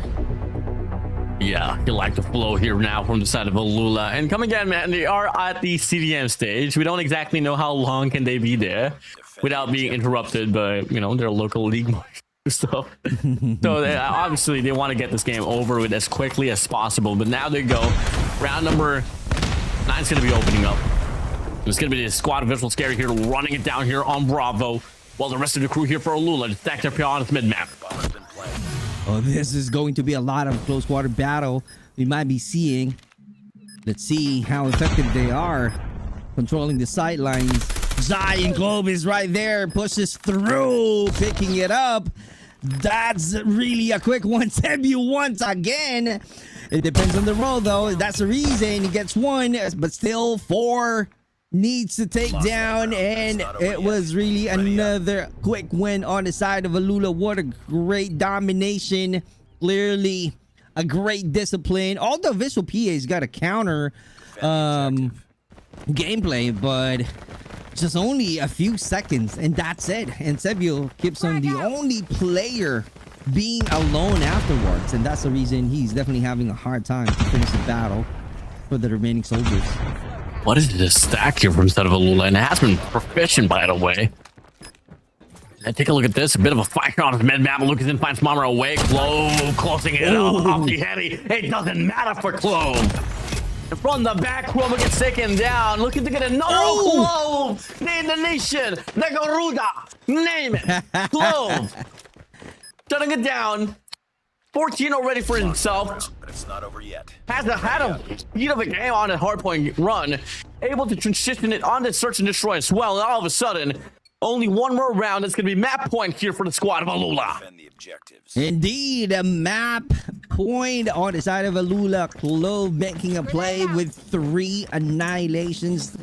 He is definitely on fire. Same thing with Lucasin, though. Finding Samento, a good rotation indeed. Let's see if Sebio will be the only player alone once again, or a different strategy that they will be doing this time on the side of Visual PH. Coming over. Next up, Jai. Right around, pulls the trigger. Momrod follows it up, able to get the second. Not really the player he intended to go for, but now the spray down comes through from the side of Chroma. But Scourge there for the trade. One from the back. Rex spraying down with about 27 all alone, and will get shut down by the Prodigy Jai. Wow. This is 3-8. Yep, this is it. That's it. Lost that round. It's not over yet. Ready up. What is going on, Warden? I don't know. All right, we are now at 8-3. What a phenomenal finish once again. And let's see if this is going to be the last round. If ALUla will be making a strong finish for this S&D to take the match of this map to the series and make it 2-0. Let's see how this is gonna go as Rex right now. Oh, I thought Rex will be finding one, but loses the fight. Clove is right there with a great rotation. Let's see how are they going to control the remaining possession. Gonna be a long stride here for the squad of Visual Scary if they want to stay alive inside of this game. But Jai finds Mamra down to double down the odds in favor for the squad of Visual PH. Pickle, Stabio, the last glimmer of hope for the squad of Visuals as Pickle starts off with the first shot to connect with. Bomb is dropped as well. Can't really go for the plan. There's gonna be 2 players on the boiler room. Clove from the back will get denied. Jai shuts down Sebio, and it's gonna be your man Pickle here all alone to go for a clutch. Almost wrapped here towards the mid-map. 1v2 situation. Skurd and Jai on the other side, trailing the footsteps of Pickle, but he is able to break away, and he finds himself once again inside of the site with the bomb just right around. But he's figuring out where are the players of ALUla, just checking every corner there is. Little does he know, ALUla is going to be all across the other side of the map. And finally, he does get this bomb planted. That should be immediate reaction here from the side of ALUla to come across this mid-map. Pickle can definitely play this one around. He's going to double wrap here towards the mid-map as well. This might be the best decision here for Pickle to provide another round here for Visual Scary. They're checking left, right, back, front, center. Guy Here we go. Inside the sprays down. Can he get the shots? No elimination, not just yet. And they scramble across here from the top, make him drop. And ALUla shuts his map of meltdown away. What a great win. ALUla Diffuse. taking the victory. That's was like- a good job. Well done, brother. Lost that round, but it's not over yet. Ready up. Yeah, I was about to say, have they forgotten to defuse the bomb? And nope, absolutely not. Get it over with. And it's all gonna all of a sudden 2-0 now here for the series. It's like, do I need to? Do I need to defuse the bomb? They had a second thought out there, but the thing is, they wanted to make sure that they got the series, and they did. 2-0. That's not overcomplicating things. They got the momentum on the hard point, carrying over to the S&D match, and that's your map winner, ALUla. ALUla. Ooh la la. Yeah, man. I mean, well, come again. Clark, if I was to ask you, was this out of our expectations? Absolutely not. I mean, we were expecting ALUla to just run away so quickly. And unfortunately, it's going to be a 9-3 here on the Search and Destroy. I feel like the hardpoint game was probably one of the best odds of winning, but unfortunately, they lost a grasp, and now they got to settle it down in the game of control. Weather force another lifeline, which is going to be highly unlikely. But hey, you know, I'm open for some suggestions. Yep. What I love with ALUla on this S&D is like they found a strategy that works, and they're riding it all the way to the finish line. So it's like they're running the exact same high-speed entries, same strategy, forcing the same mid-map gunfights. That's the reason we keep on seeing Lucasin and Clove earlier with a snipe and winning every single 1v1 trade across the board, getting the victory at the very end. That's really a phenomenal performances on the side of ALUla Esports. But Visual PH, they know what's coming, right? They know that. The thing is, knowing it and stopping it are two completely different things, right? So they find it hard to put a stop on ALUla's, I should say, crazy dominance and overpowering the setup of Visual SKAERI. And that's the reason we're seeing them struggling a lot in terms of position. Having a quick win on the side of ALUla is something else, and something that we always see in this kind of battle, though the expectation is not really there. But the thing is, they found their footing on the side of ALUla, where they adjust the strategy and move from there. That's the reason they got a victory at the very end. What a great battle. 9-3 is the score, and the MVP for S&D, no other than Clove. I thought it was Lucasin though, but he's crazy insane. But the thing is, Clove clearly takes the MVP with 2.43 KDA. Well, the light doesn't shine for a man that's sin, and unfortunately Lucasin. So okay, cool. All right, cool. I got okay, it. cool, bro. Okay, cool, bro. Okay, now move on to the next part, bro. And let's move on to the next part, bro. Post-map results, man. Pickle 8, 5% bro, must 7-on-7 as well. And yeah, I mean, man got it all. 17 eliminations, and we'll skip that one. Move on to the next scene. But obviously, as you can see on the bottom right here, ladies and gentlemen, it's going to be control setup. That will be our next map. Right, and let's see how this is going to go, because this is going to be a master class. That's my expectation this time on ALUla, because they got the win on Hashem, the hard point. It's kind of like the same mode and strategy that they can carry over to the standoff control. But the thing is, maybe the only difference is, like, you know, they're going to use a lot of sniper here. But let's see, I might be wrong though. I might be wrong on the ALUla side, what kind of play styles or strategies that they're going to execute. Moving on to the standoff control. Is this going to be a 3-0 once again? Well, I'll give Visual SKAERI the benefit of the doubt and maybe give them like what, 3-1. 3-1. Okay, all right. Let's see. Interesting. Okay. Okay. But we've seen the energy already on the ALUla side. I'm like trying to, you know, put some argument on the 3-1 though because of the energy, and I've seen the synergy of the ALUla. Now the thing is, in order for this SKAERI or the Visual PH to put the 3-1 score on the board, have Warden being right on that series, on this series itself, they really need to do some, I should say, a lot of extra effort, right? Because, you know, they really need to somehow read the strategies of the ALUla so that they can have an easy win, or somehow, you know, taking the lead and have a great ending for the control standoff. Great ending overall for the series. Something I hope to see at least here for the set of Visual SKAERI. But now you get to see at the start of this round is going to be ALUla just sending out 5 players directly towards the spawn side, and they're going to let Scourge here to try to mitigate the spawn traps here happening on this side of the map.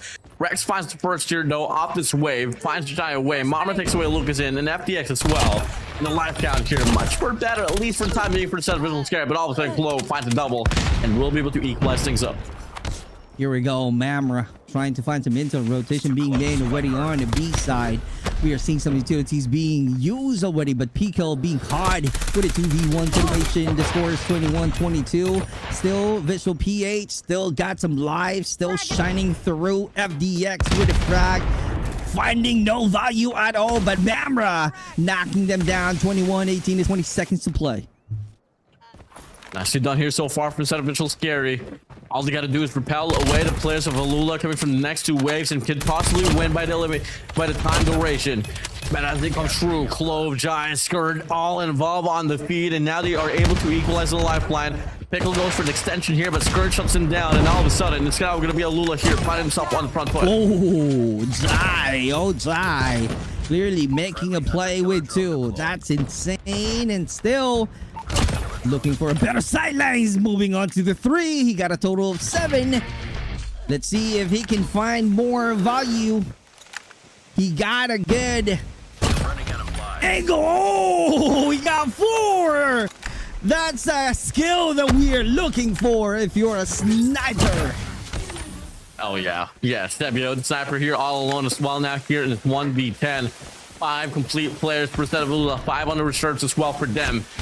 You can try to do whatever you want. You can shut down Scud. You can shut down FDX as well right across this broken wall. But the capture will persist to happen here on Bravo. That will be ALUla here winning by the objective. Or it could be the eliminations. Regardless, it will be a win here for the side of ALUla. Yep, I know we're talking about the momentum being carried on by ALUla, and they keep on winning a lot of rounds already from the 3 maps. And we started the control. They got the first 1 win. But the thing is, on the side of Visual SKAERI, they just really need to have a lot of patience and think about it first. What is going on? What is definitely wrong?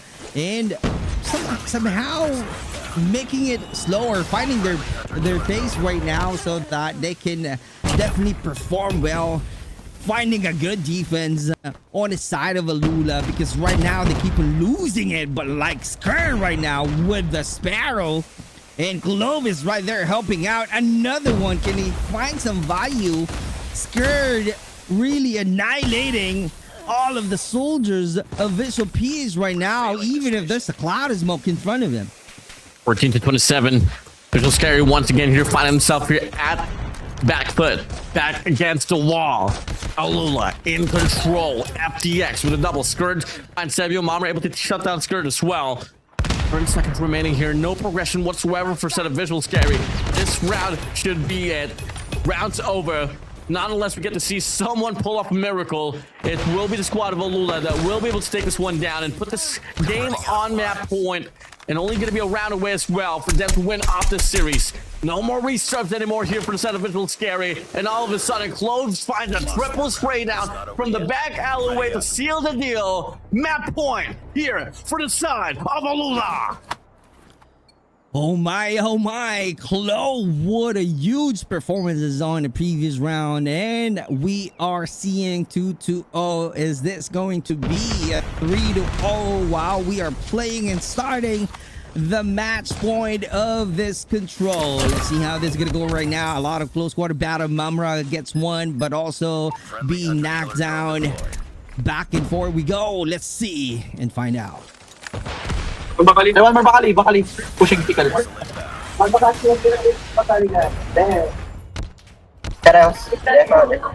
Top red, one HP, top red. One farm armor. Over, go. Okay. Ako, disay ka. Hunter killer drone. Ano? Tango down. We're losing this fight. Bro, kanya-kanya na.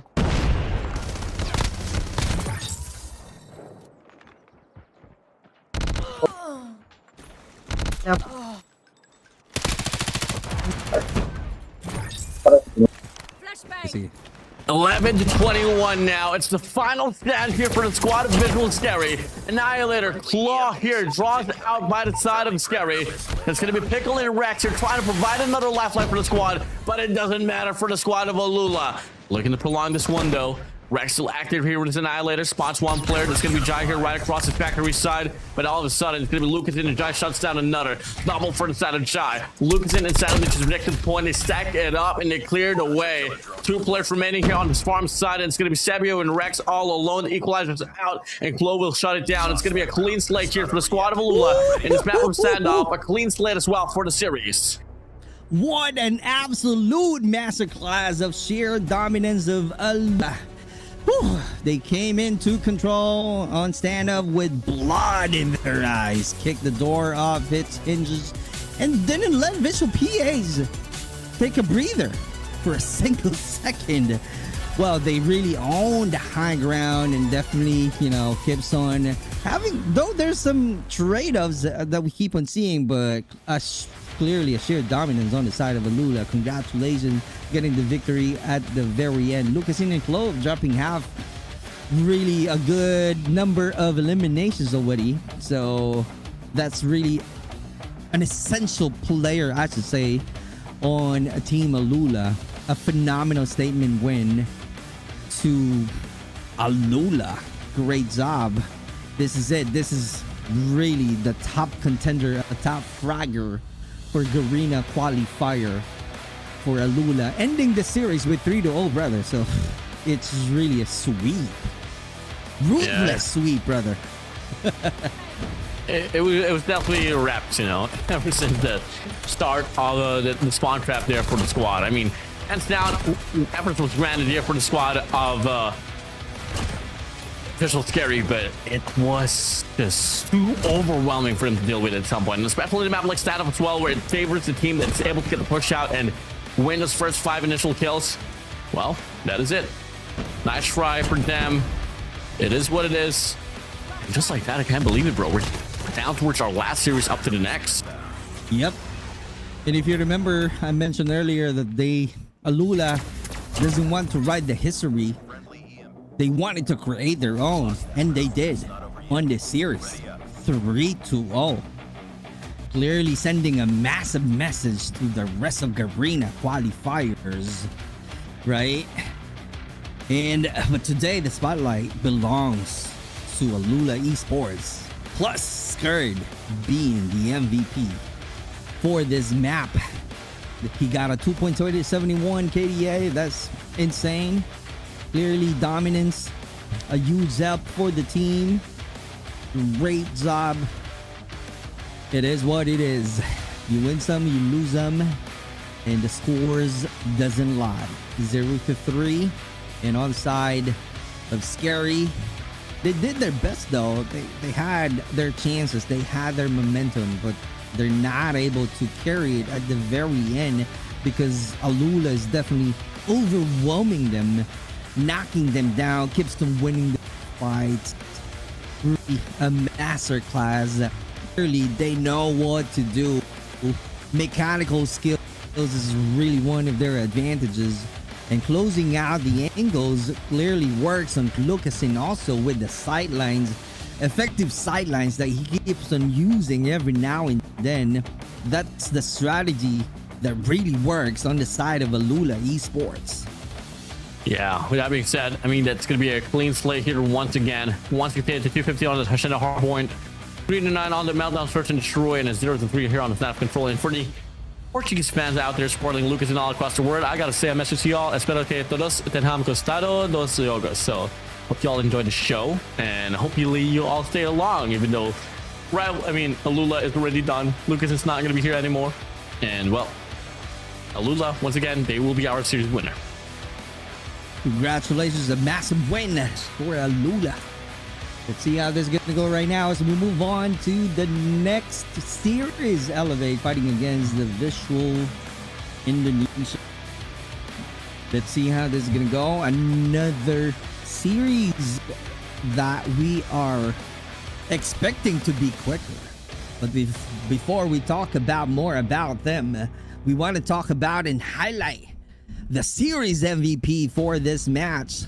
Clove definitely with a KDA of 1.69. That's a massive contribution with 88 elimination throughout the series from ALUla. Yeah, they got this one on the board, and they were able to close it out all due to Clove as well, just wrecking with this elimination. He was well involved on hardpoint, S&D alongside Control. And now you take a look at the group stage standing.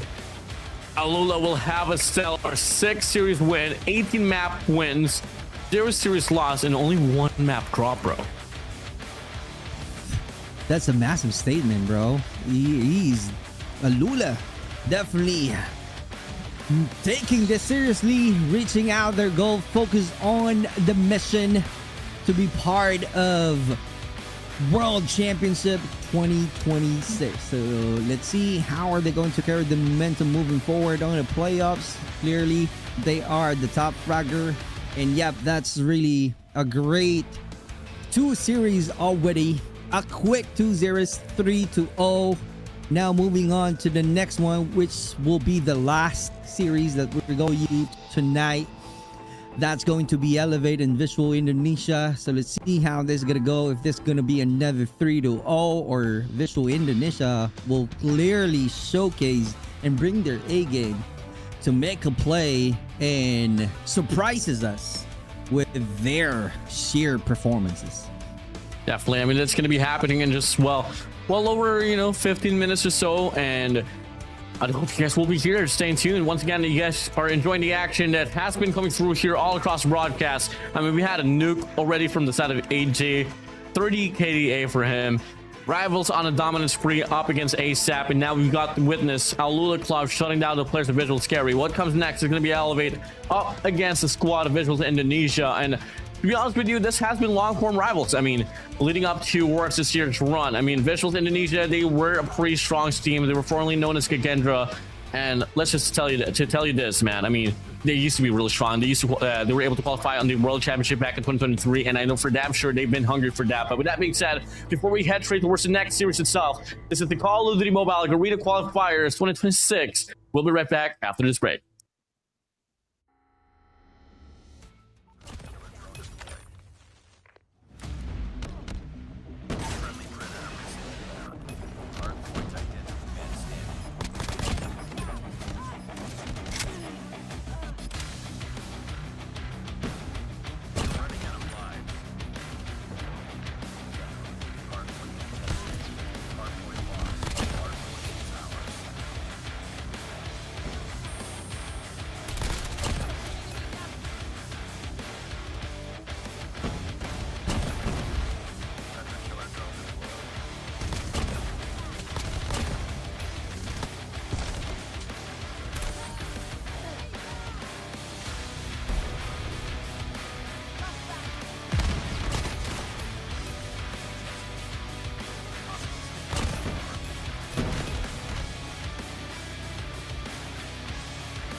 hardware you tested.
Here for the Call of Duty Mobile World Championship 2006 Garena Qualifiers that I were in here alongside with me, Super Clark, or some call him Mr. Clark. Or Clark. I don't even know what I was going to say.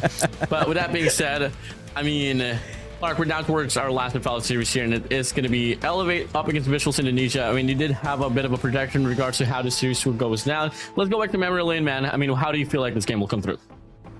I'll stick to the one that we predicted, 3-0. But let's see how this is gonna go, because this is going to be a wild battle. Because definitely, VIZUALZ Indonesia won't allow Elevate to somehow have a sweep 3-0 once again.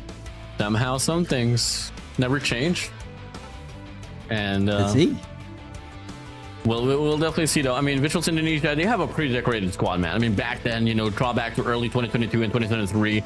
Watch the 2021, man. I mean, all these talents you get to see here from the side of VIZUALZ Indonesia, they seem to be one of the strongest there is that, you know, this whole Garena region has to offer. But all of a sudden, they dropped. And ever since 2023, we haven't really feel them, you know, pop off. And I think it's just due to the fact as well that Clove, aka the best player in Indonesia, is now out of the region, is now playing for ALUla, but someone has to step it up. And for a moment of time, it felt like it would be Al that would be filling into the shoes of Clove, but it was just never the same at all, bro. Right, and we're talking about the strategies. We're talking about the contest of these two teams that we will be having. Looking at the group stage already, we know for a fact that they got some wins. And Indonesia needs to do well this time in order for them to put themselves into the board. But the thing is, fighting against this high-profile team, definitely Indonesia won't be showing any fear at all onto the big stage. I know for a fact that this is going to be a big stage for them, because they're fighting, you know, the champion, the world champion of Call of Duty Mobile. So they got the belt already. We're talking about Elevate. We know for a fact that they got the belt already, and they're trying to win another one this year. So let's see if Elevate will be somehow showing that kind of skills and high IQ. If we're talking about PJ and Susano, right? They got a high IQ. It's kind of like a default for them. And on how they execute their strategies, is completely different to any other players. So let's see how they're going to showcase that kind of high Q skills that they've got playing this Call of Duty MOBA, especially on the S&D though. Yeah, definitely. I mean, you were there yourself as well when Elevate was able to win the win, right. Got the world championship from their side, and I am crying. Yeah, I was tearing up as well. But the thing is, though, that type of Elevate dominance we haven't really seen in the longest time as well. And you know, I'm really open for some suggestions to some changes that could really come through here from the side of Elevate. I need to see them a bit more convincing, especially if you want the throne and the trophy back here on our region. Yep. So let's see how this is going to go. As you guys are seeing the faces of the VIZUALZ Esports and Elevate right now, somehow they're and somehow having some fun right now. PJ really, you know, locked in already. So let's see how he going to showcase his skills tonight. And I'm watching his stream though. I'm trying to know him better on how he execute his strategies on every mode, hardpoint, S&D. But the one that I watched on his stream was S&D. He's definitely cooking and definitely on point in terms of execution, in terms of having a phenomenal knockdowns of on his opponent. So let's see if that's going to be the play right now on the side of PJ. But overall, the Elevate Esports, yep, we've known them for a while right now, and they build their own history already on the Garena scene, on the Call of Duty Mobile history. They had it already, but the thing is, they're fighting, they're qualifying right now, and they're going to face against VIZUALZ Indonesia. So let's see what kind of preparation that they had on this one, or this is going to be, it's kind of like a scrimmage for them. All right, let's see about it as we are moving along now into this game. Ladies and gentlemen, we are now moving along towards the last and final series here for today. It is Elevate up against Red Rebellion. Wait a minute, Red Rebellion, Elevate rather, up against VIZUALZ Indonesia. Clark, here we go, man. It has been a long haul of the day. Well, not necessarily. It has been pretty quick and close. And let's just see how this one's going to play out here as we start things off in this map. Rashenda Hardpoint. Here we go. Here we go. That's a good 2 knockdowns right away, but Elevate answering that call right off the bat. A good control. Let's see, hard point control on the side of Visual Indonesia, which is really a good message that they're sending right now to Elevate. But looking at the scores, 13-4 quickly. I got to readjust myself here just a little bit, but now we go into this run. I mean, Elevate, they are having a pretty nice line here so far in this map. I mean, getting 25 points off this P1 is madly impressive, but it's not really something unusual here for the squad of the Red Rebellion.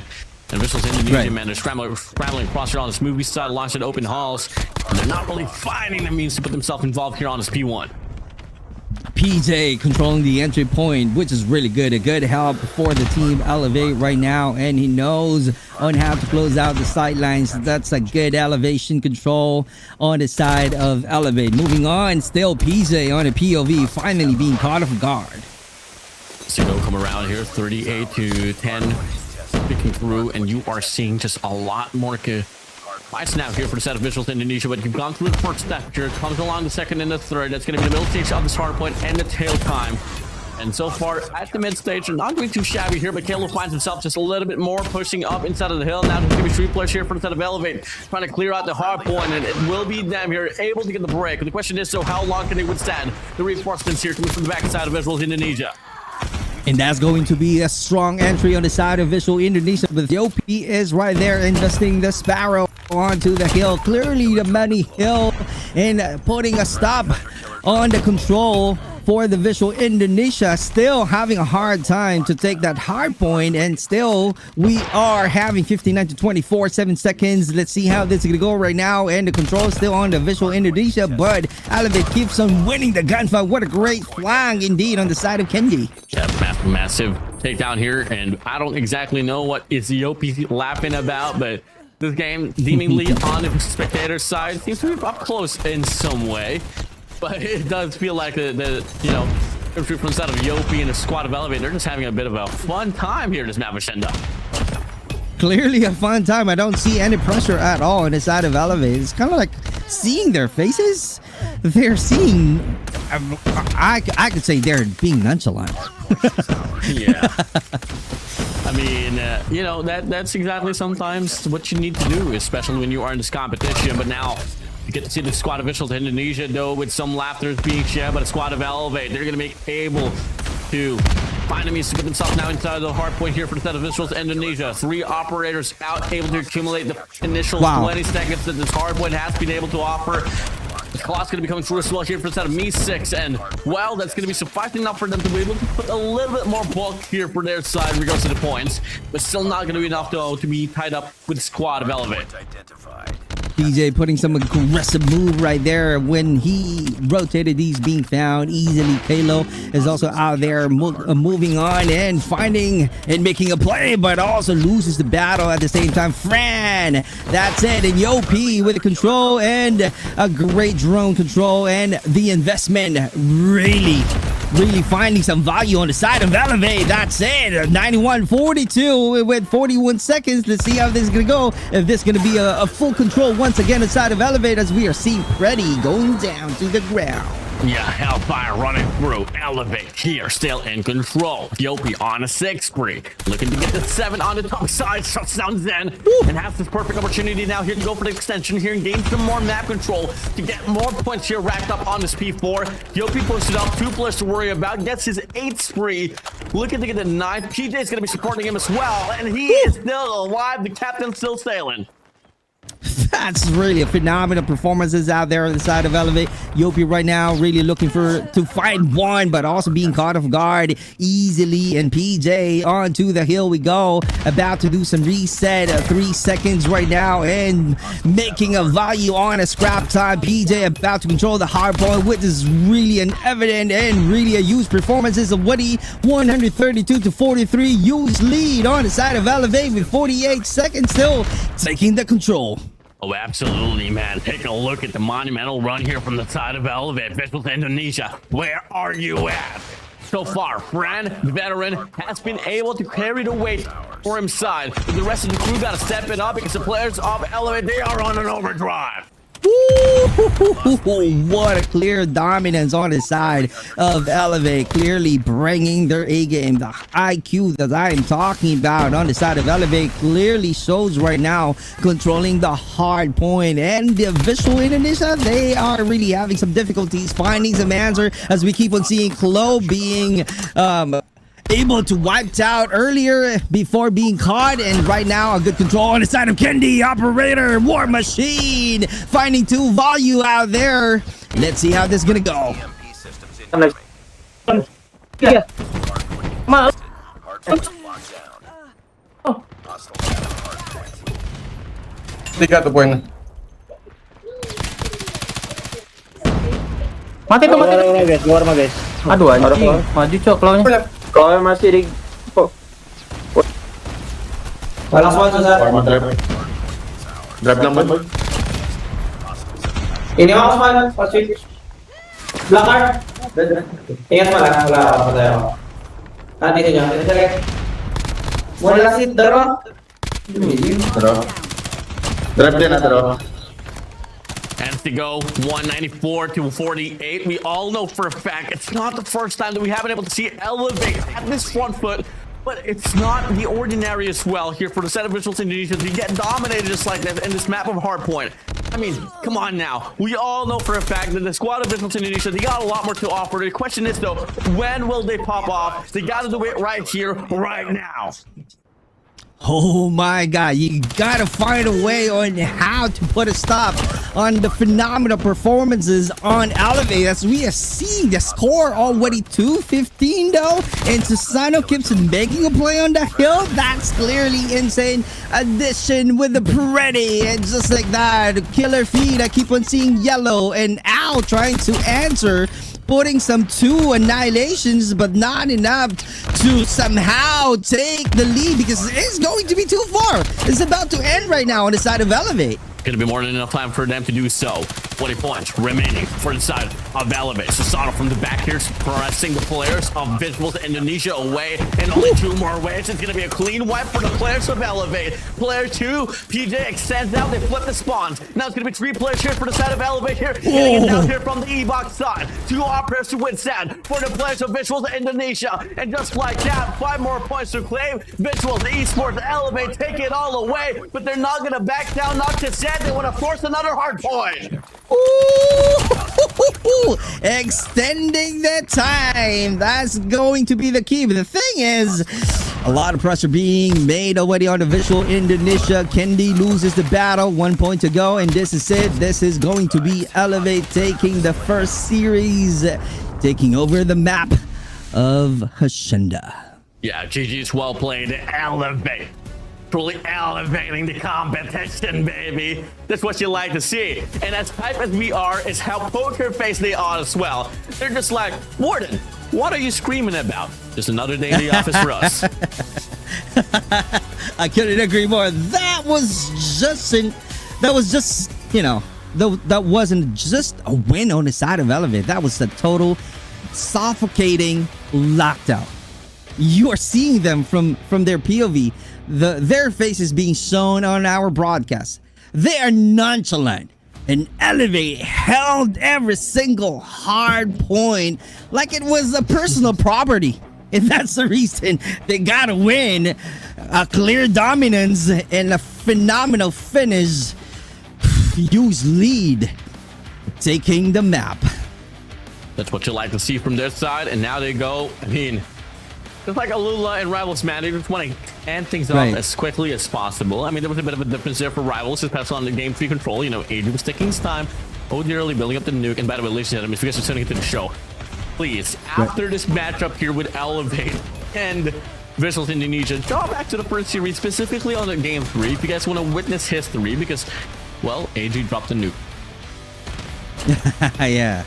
Let's see how this is going to go. If there will be any history, S&B on next mode that we're going to see from these 2 teams. And a statement victory to kick off the map 1 of our final series. Definitely Elevate got the advantage, taking the lead already 1-0. Absolute dominant fashion on the side of Elevate. So this is going to be wild and a lot of pressure on the side of Visual Indonesia. So what could be the plan? What could be the strategy? I keep on saying this is going to be a psychological game on the side of Visual Indonesia. And speaking of psychology game, we are seeing some high IQ for the map MVP on the side of Yopi with 1.72 KDA.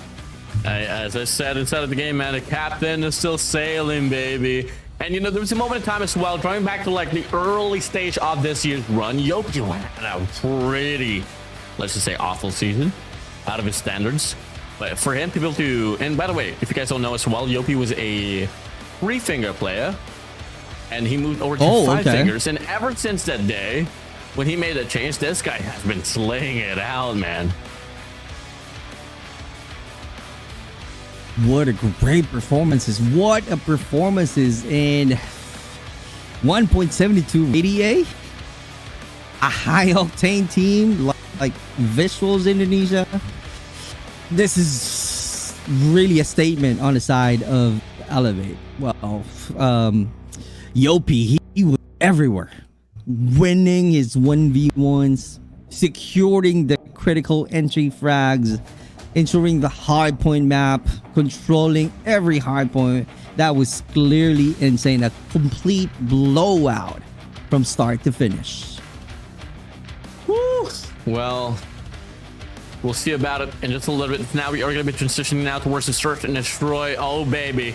VIZUALZ Indonesia, man. If you can't take away a hard point game, maybe you could probably do that as well on search and destroy. Although I'm not going to say that Elevate is bad at search and destroy, because low-key, I did kind of get quoted by the Elevate admins and Twitter. It's like, what do you mean, Warden? We're bad in S&D? Take a look at this. We'll give you a 92. So I'm not going to be saying anything like that anymore. I have no shades whatsoever. But hey, we start things off here on this first round, firing range, baby. And it's going to be Elevate here starting things off here on the offense. Here we go now. Elevate is riding high off that absolute 250 to 48 hardpoint destruction earlier, and Yopi getting the MVP. Let's see how are they going to carry on the S&D. Are they going to put a lot of aggression? Are they going to carry the same momentum? Let's see and find out. PJ looking out and being caught, and Elevate gets the first round win. Woo. Yeah. I'm so sorry. I was just looking at my second screen and all of a sudden the round's now over. Are you kidding me, bro? Okay. Elevate setting the tone here quite early on. You got Halo and PJ already involved with 2 eliminations, and Kenny as well with a singular kill. And it's going to be the same approach here on the second round as well. They're going to go for the striker on his alpha side. And, well, it's going to be Owl here playing in the backside of the staircase. Going to be all alone to be exact, but Zen's developing a player on this mid map already. You got Susano there on the other side. Fran throwing some shots here through the wall. Can't get any connections, but it's going to be Kalo here shutting down Tricksters all across the side. Al finds the first as well. But PJ able to get a trade. Susano finds Zen away. It's a creepy situation here. The bomb's going to be dropped here on his ace side. Not yet to be planted, but it does seem to be a pretty Elevate-ish round. Not unless we get to see Me6 and Fran pull it off.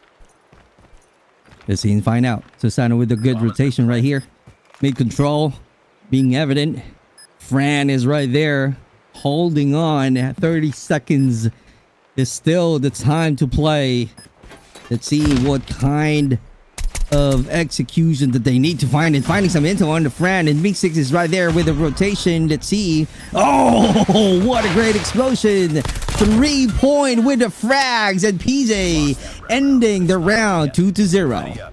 Yeah, that is just pretty well dominated by the side of Elevate here so far, and coming over. I mean, ladies and gentlemen, Defend the objectives. this is just a bit of a pretty nice start here for the set of Elevate. Now, watching this though, VIZUALZ Indonesia, did he find a respondent out of this? They're going to send a 2-player directly on towards the ace side. Me6 thrown down to the ground, checks towards the right side, but Tricksters shuts down the sub-duos. Yopi PJ's now going to be out, but player for Susano able to get the trade as well, regains control on the trailer side. And one player from the back and from the front as well, and unfortunately Zen will get shutted away, and Fran tries to put himself involved, but unfortunately Susano's too quick with it. Not back to reality. Elevate dominating the show once again. That's really too much. Susano would win out there. I thought Susano would be the one being annihilated, but it was really a great strategy to where surprising his opponent. And right now we're starting 3-0 is the score. Let's see and find out if there will be any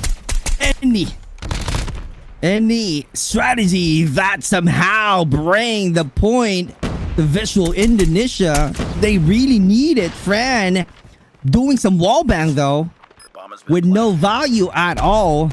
Kalo is right there. You gotta run. You gotta make sure to be aware from your surroundings.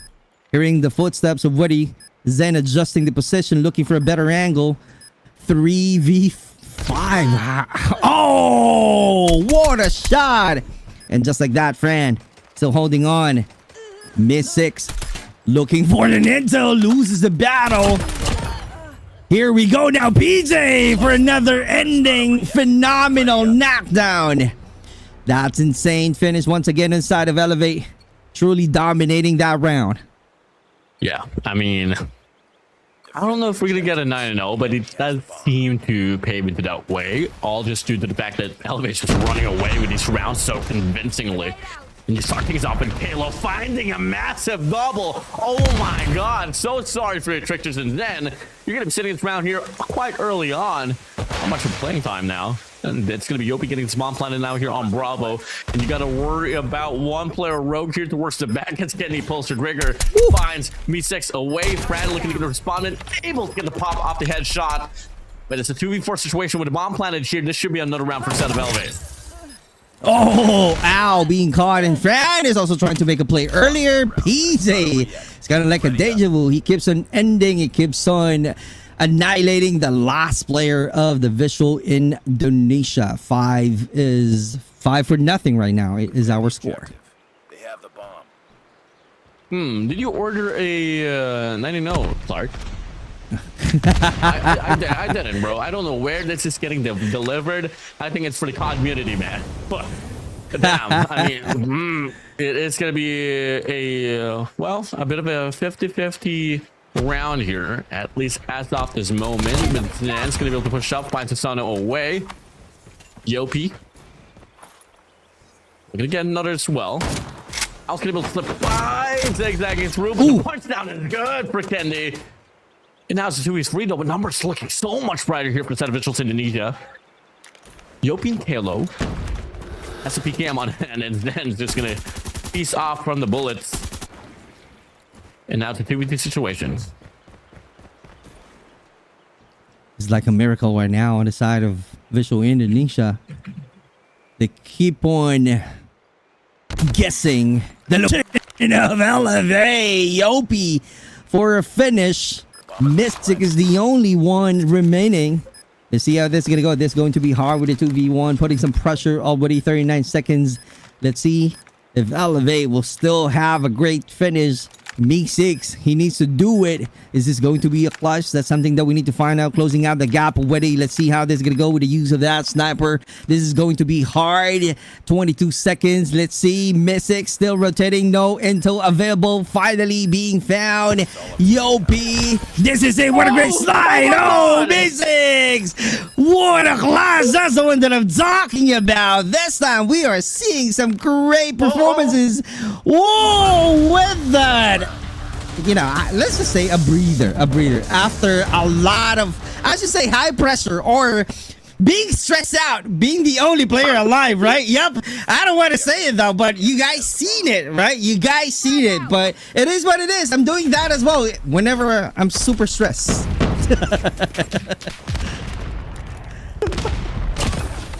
Forget about that one. Move on to the next round. Kendi pressing just a little bit, finds the ALUla away. You know, it's a 4v4 situation here. Free side here for set of Elevate on Alpha. Putting some stop already, but we are finding some equalizer in terms of number of soldiers remaining. 3v3 situation in terms of position, moving heavy on the A side right now. Let's see how this is gonna go with a lot of pressure. 29 seconds, loses the battle. Fran and Tricksters from Kalo. That's insane. Finish. Let's see how this is gonna go right now. Zen, finally the only player first time I'm seeing being left alone. Can he do some clutch once again? Kendi for the finish. 6-1 is the score. Yeah, Kendi just, you know, healthy living here. I don't know why they always have this habit of staring down the camera every round, I swear.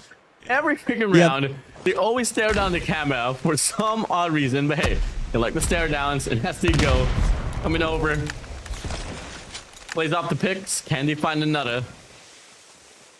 And it's gonna be a bit of a slower approach here this time around here for the set of Elevate.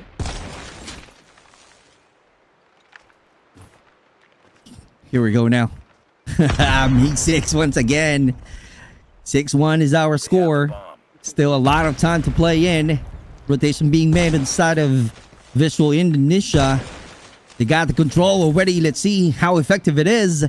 Rotation being made. Knocked down already. PJ, what a great trade-off. Fran loses a battle as well. Ow. Getting closer. Here we go. This is going to be the gap. As small as gap. Still no intel available. Wall bang on the side of K-Lo. Getting some damage. Disconnected a few shots though. What a better position. Ow. At the back. It really works. Middle flag. 6-2 is the score. Hey, you get their second. Can you get the third and the fourth and the fifth and the sixth and the seventh and the eighth and the ninth to get this win? That's a lot, brother. That's a lot. But who knows? But who knows? It's let's just say another one here. The offer second half now going to be offered, and it's now going to be elevated here on the defense. You have the players for set of VIZUALZ Indonesia looking to go for a run here on Bravo. Halo's not going to be able to find any value out of this PKM, and it's going to be a free side now here for the set of VIZUALZ Indonesia. I think the momentum is on the side of Visual Indonesia right now. They keep on carrying it over onto this round, although they need to do more to tie the scores to 6. Let's see how this is going to go. It's going to be a difficult thing to do on the side of Visual Indonesia, but persistence is the key here. Let's see. Oh, with a shot, May 6 making a play right now. Kenny gets one. Here we go. Kendi is also patiently waiting, taking another rotation. Ow, with Yopi. PJ is right there, about to close out the gap. Oh, what a finish. He gets two, no avail. Zen is right there, making a play, knocking down PJ and Yopi. Zen and Susano, 2v1 situation. 6-2 is the score. 43 seconds to play. Ooh. Take it slow now just a little bit. Zen's going to be trying to wrap around here on this mid map. We'll find him right across. Candy. Noble is wasted. Got to extend the lead to 5. And only one more to go here. That will be map point here for your boys from the side of Elevate. Defend the objective. Here we go now. Let's see if that's something that we're about to witness. Can they do some 8-2 right off the bat of this round? Oh, what a find coming out from Kenny. Can he get 2? He gets it. He gets the 2 P's out there. B6 is also doing some counter out with a good rotation, as you guys are seeing going on to the B side. But this is going to be hard for V2 situation. B6 is right there. Misses a shot. Checking the other entry point. Let's see how this is going to go. And it's going to be a slow face action. Here we go. What a great movement. Yopi knocking down Miss 6. Oh, ow for the answer. And just like that, Susano 8-2 for the victory. Wow. And now with that being said, match point. Map point for the side of Elevate to close out this map of Fire and Search and Destroy. And as they go pushing through, round number 11 is going to be opening up. All right, Yopi once again. Fran being knocked down. That's the first blood for this round. Is this going to be the last round of this S&D? Susano being sniped out. Let's see, 4v4. This is a good numbers. It's kind of like a reset for this round. Oh, ow, you got to be careful. PJ's out there. Although he knows it already. That's being brave. Ow, being the first one to knock him down. Here we go now. Okay, all right. Replays for remaining here for the set of Elevate. Or for the set of VIZUALZ Indonesia. But Kalo quickly has it up. And now they move over towards another swell. They seem to stack it up here on this mid map. Yopi's gonna have to flip by. Might be able to find Tricksters in transition. He finds the perfectly. Gonna get a second as well. The glove's not gonna be good. No range whatsoever. And Owl Kalo takes out way Kalo. Can the other drop shot shuts down Owl? And now it's a 1v1 situation. Kendi up against Tricksters. 13 for Kendi. 3 for Tricksters. They meet Immense here inside of the side. He backs away. Tricksters pulls the trigger off the PKM. Just looking to suppress him. But look at the route that Kendi is taking. Taking the long journey through. Are they going to give it? Or this is going to be their last round? Kendi, what a great rotation. Wood wall. And Tricksters wasting a lot of time already. Bravo. Oh, that's going to be a long way. 12 seconds left. Kendi still no. You're planning this one out in the open. Right now, he knows what's going to happen next. That's really being clever. And that's the time to where Kendi started to move. About to rotate on the B side. Let's see how this is going to go. How good the defense of Trickster, just like that, what a play. Knocking him down. Finally, 3-8, extending their lives on this S&D series. Let's see and find out what's going to be the next strategy. Since it is really working well right now on the side of Visual Indonesia, they can definitely do the same thing. Moving on to the next round. Here for their side, and just like that, gonna be a lifeline here for the Visuals Indonesia, baby. The Susano starts things off here, finding Me6 away. PJ shuts down Owl. Here we go right now. Coming over, another striker on his alpha side. Friend finds the double. Susano takes away Zen. And Susano finds the double to close it out. Wow, what an ending. It's free. Elevate. Pulsing things out.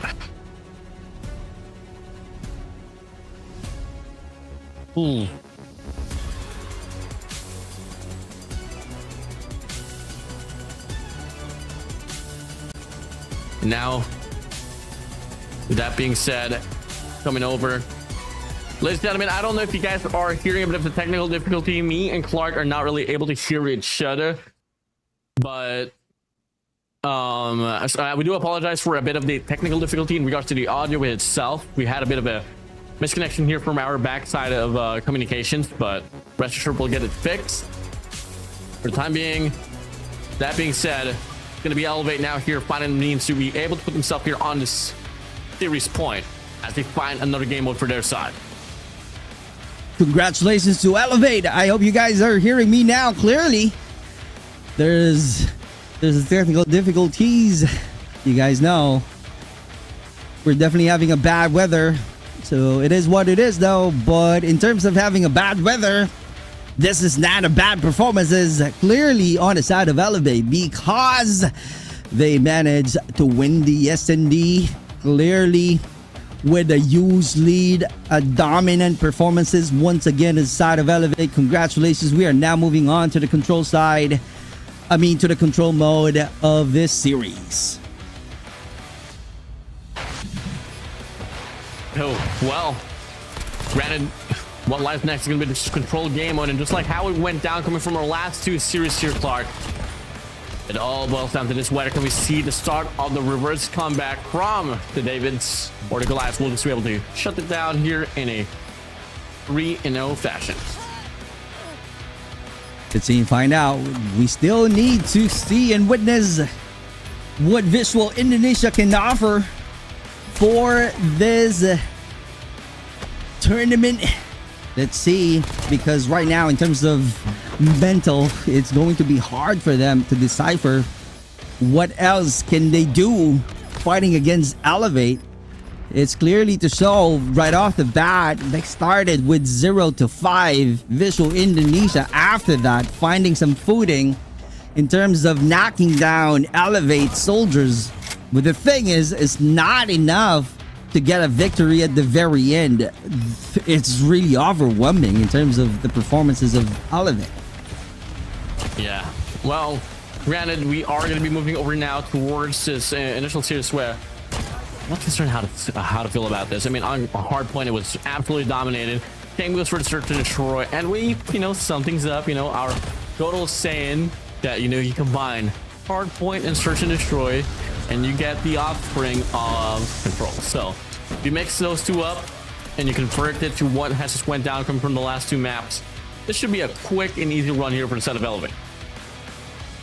Here we go now. Susano with a KDA 2.40 for the map. MVP as in D with 12 eliminations. That's clearly insane. And looking at his performances, the mental pressure is on Visual Indonesia right now.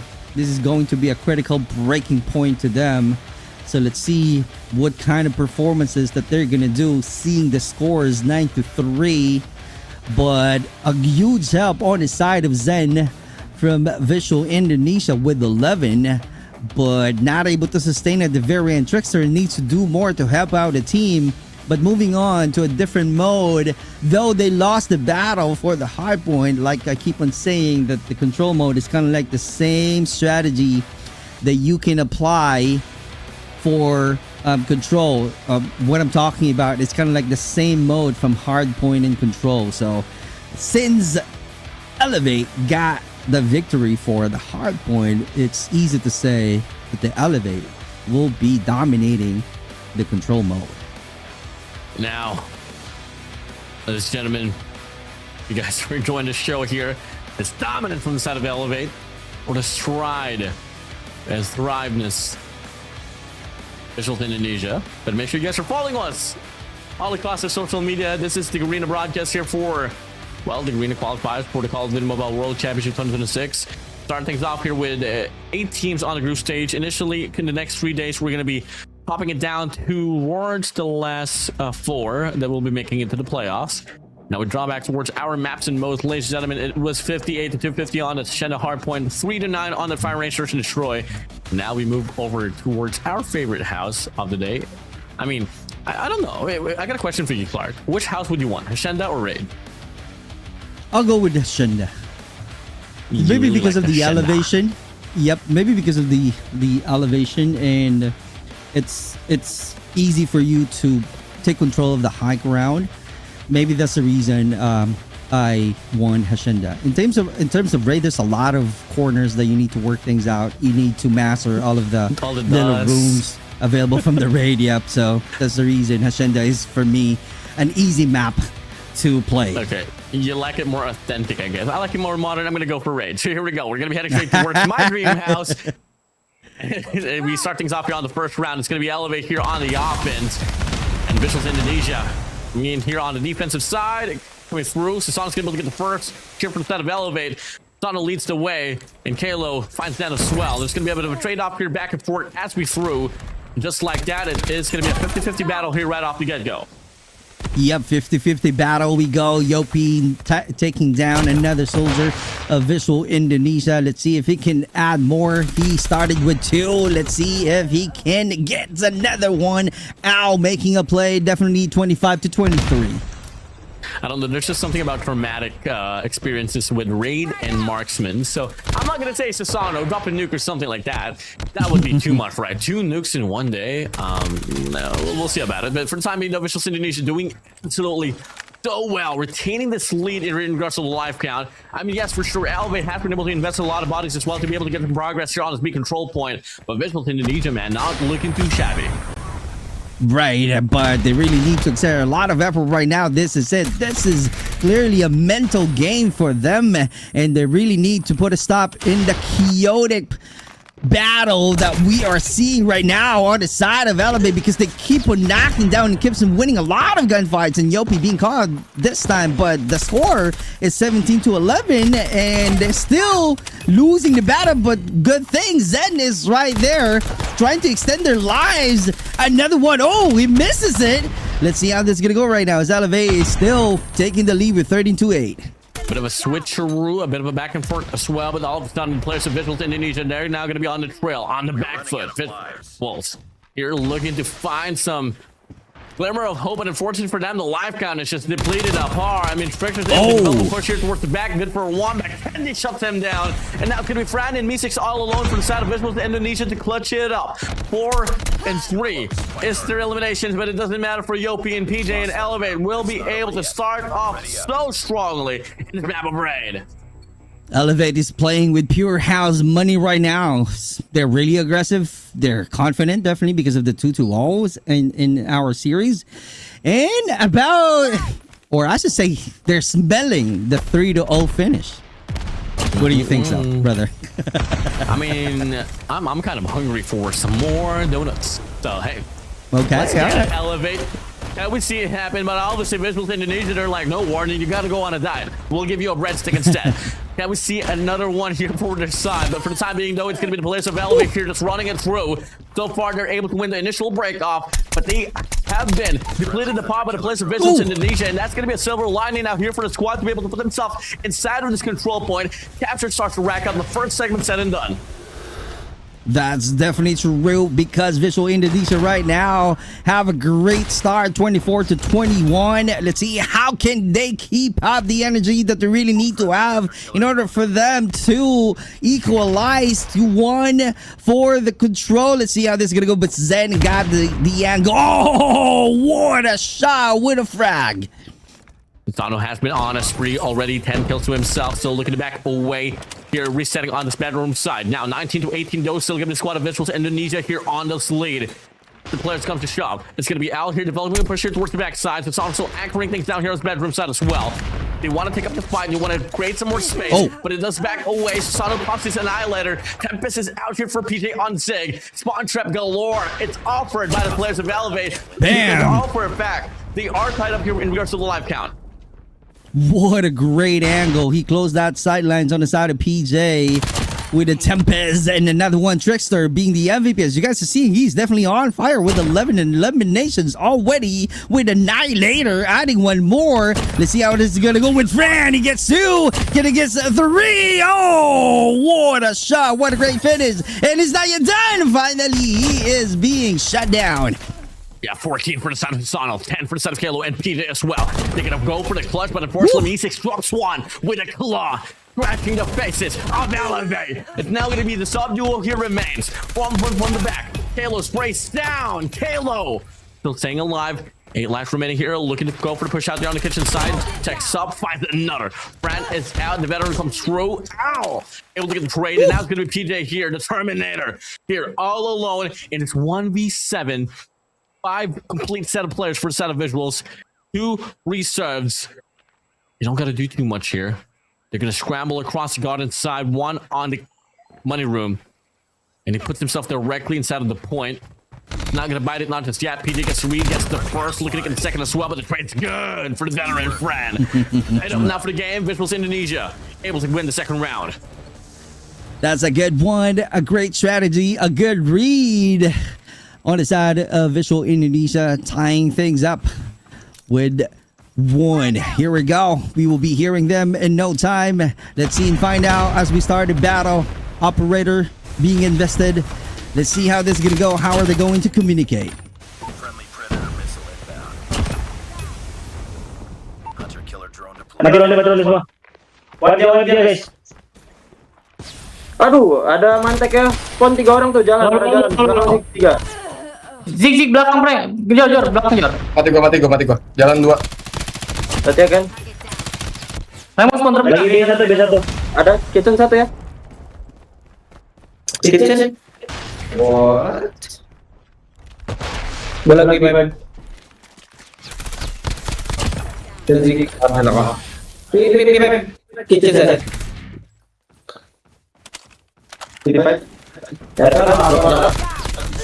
17, 16 to 24, and all of a sudden the life count is depleted apart once again. It's Fran puts them on the blender, mixing it up with his SKS Luminary, baby, and it's still not looking. It's not looking to stop as he finds his son through the wall. Woo! Finally, destination out of the vehicle. Able to shut him down, but Yokia lost that PJ, stands out as well to try to go for the spawn trap. They want to respond back with their own force, but VIZUALZ Indonesia has been able to separate the distance away from them. Oh, you got to be careful because this is going to be a close battle. Lives count going to 8 to 11, but that's not still a huge lead though.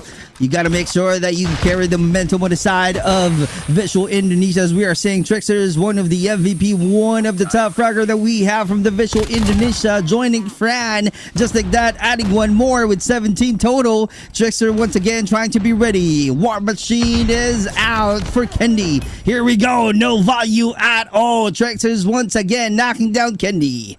And as dominant as the first game went by, Elevate showed exactly what's up. But all of a sudden, VIZUALZ Indonesia is only going to be 2 lives away to rip apart for them to be able to put themselves here on map point and serve another lifeline here for the series.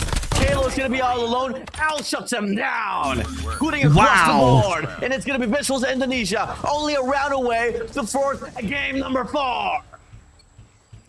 Oh my, this is it. This is the one that I'm talking about. Visual Indonesia clearly reading the strategy of the Elevate. But the thing is, how long can they read? How long can they carry on? Because right now, the one that they need to protect is the lead. 2 to 1 is right now. We are moving on to the match point. Let's see if Elevate will be losing this round once again on the side of Visual Indonesia, as we are seeing a great start, 26-27. Let's see how this is gonna go. Oh, what a shot coming out on Kendi. Gonna get 2 P's, knocking him down. Oh, misses a shot. That's really losing an opportunity to tie things and taking the lead, but right now with 24-25. A bit of a shake now here for the set of Elevate. VIZUALZ Indonesia still keeping up and carrying their own weight. Trickster's going to be able to push himself up here on the spawn site, ensuring that there's not going to be any players from the set of Elevate that will be able to slid around and insinuate the spawn trap. Dono pushing up, finds Fran away. There's going to be one more player there on the next side here that he has to worry about. Kalo swings by as well, checks up here from the backslide throw, but Wakanda forever, baby. T'Challa, much love to you. Trickster's able to find another, but unfortunately Yobi will be able to shut him down. Now, B control point here right around. VIZUALZ Indonesia still working for it, but unfortunately for them, a bit of a fight now here to be seen from the set of Elevate. And Indonesia, the Visual Indonesia knows how to break the defense setup of the Elevate. That's the reason they keep on winning right now in terms of the gunfights. But looking at the lives count at 15-16, only 1 point lead. The B being captured already. Fran continuing, rotation being made already, and Kendi trying to make a play finally, just like that, also being curated. Elevate is good for those 1-for-1s, but some players from the side of VIZUALZ Indonesia has been able to step it up. Talk about Al on 23, 22 for the side of Fran. Trickster's on 23 as well, and on the other side, Kalo alongside Susano has just only been those 2 players that has been able to rack it up here so far. Yopi's gonna get shut down by Al. Already has an EMP system to work with as well. Elevate showing a lot of bleeding in this map of raid control. TJ stands out with a Tempest. He gets shut down. They are still on the lead, but quickly as they say, then whips out the bow and arrow. Oh, Sparrow finds Yopi there on the heady side, not able to get the elimination. Misek whips out the claw. L with an equalizer as well. Operators coming out huge here, but unfortunately they drop like flies. 6 and 7 off the live count. Can we see Elevate provide another round, or will VIZUALZ Indonesia close this one here on this round 4?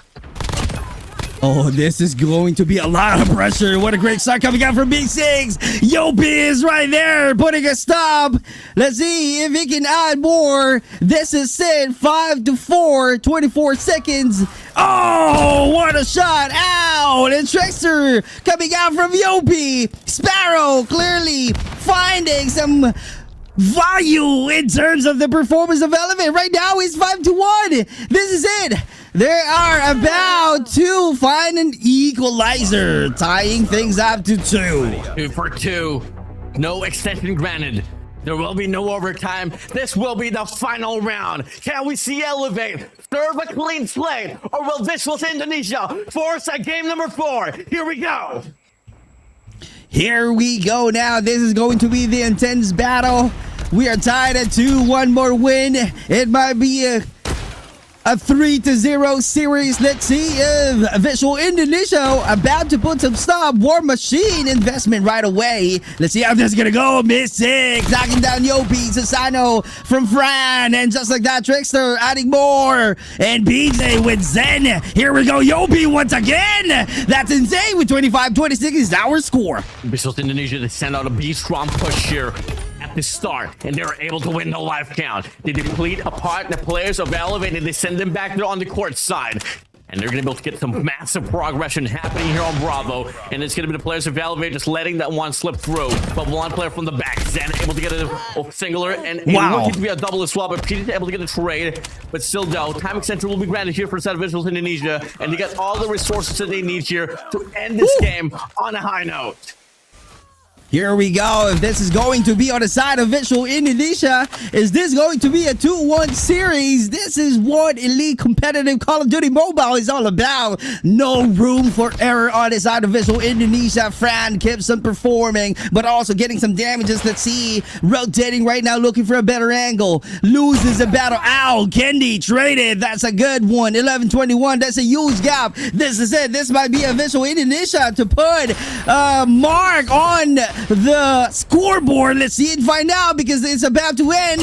2011. Here we go. PJ with the answer. That's insane. It's a sign of for the help. Here we go. Yopi and PJ keeps on helping out the team, making the team alive. 17-10 with a lot of equalizer shot right there. A powerful attack, but putting a stop right away on the side of Visual Indonesia. 16-15. Barrow's out for Zen. They got 14 lives to play for. Elevate has 6. And they're all posted up here on the street truck. One from the garden as well, and one on the court side. They know for a fact that the odds is in favor for them. And as we thought that the players of Elevate would be able to close this one out, absolutely not. VIZUALZ Indonesia on a stride and a haul to close this map through and force it game number 4 back to hot point. But you take it slow now. Moment intensifies. The players slowly creep through towards the back and the front here for the side of VIZUALZ Indonesia. One good wave is all that they need to close this map over.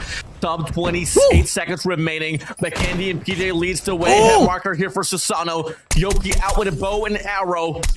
And that's going to be a Sparrow here, good for the side of Yopi to get the value out of that. And all of a sudden, now it's going to be 8 life remaining here for the side of VIZUALZ Indonesia. You had it all for yourself, but now the time is in the pressure. Mystic pulls the trigger, pulls out the claw. 4 life remaining here for the side of Elevate, 8 for the side of VIZUALZ Indonesia. And they sweep through right across the board. They quickly stacked up the hill. They want to play for the objective side, and the claw is good. Kalo's now going to be all alone. They go for the capture. He slowly creeps through towards the back. He goes for the spray, can't get any value, and Al shuts him down. VIZUALZ Indonesia, they force a game number 4. Oh my God. Visual Indonesia taking the victory at the very end, forcing it to the game 4. The series right now is 2-1. That's insane. Although it was really a close battle, but the thing is, at the very end, they keep the battle goes to their advantage, and Visual Indonesia got the win, winning the map on the Elevate. You guys are seeing their faces right now, finally, on this series. Finally. Woo.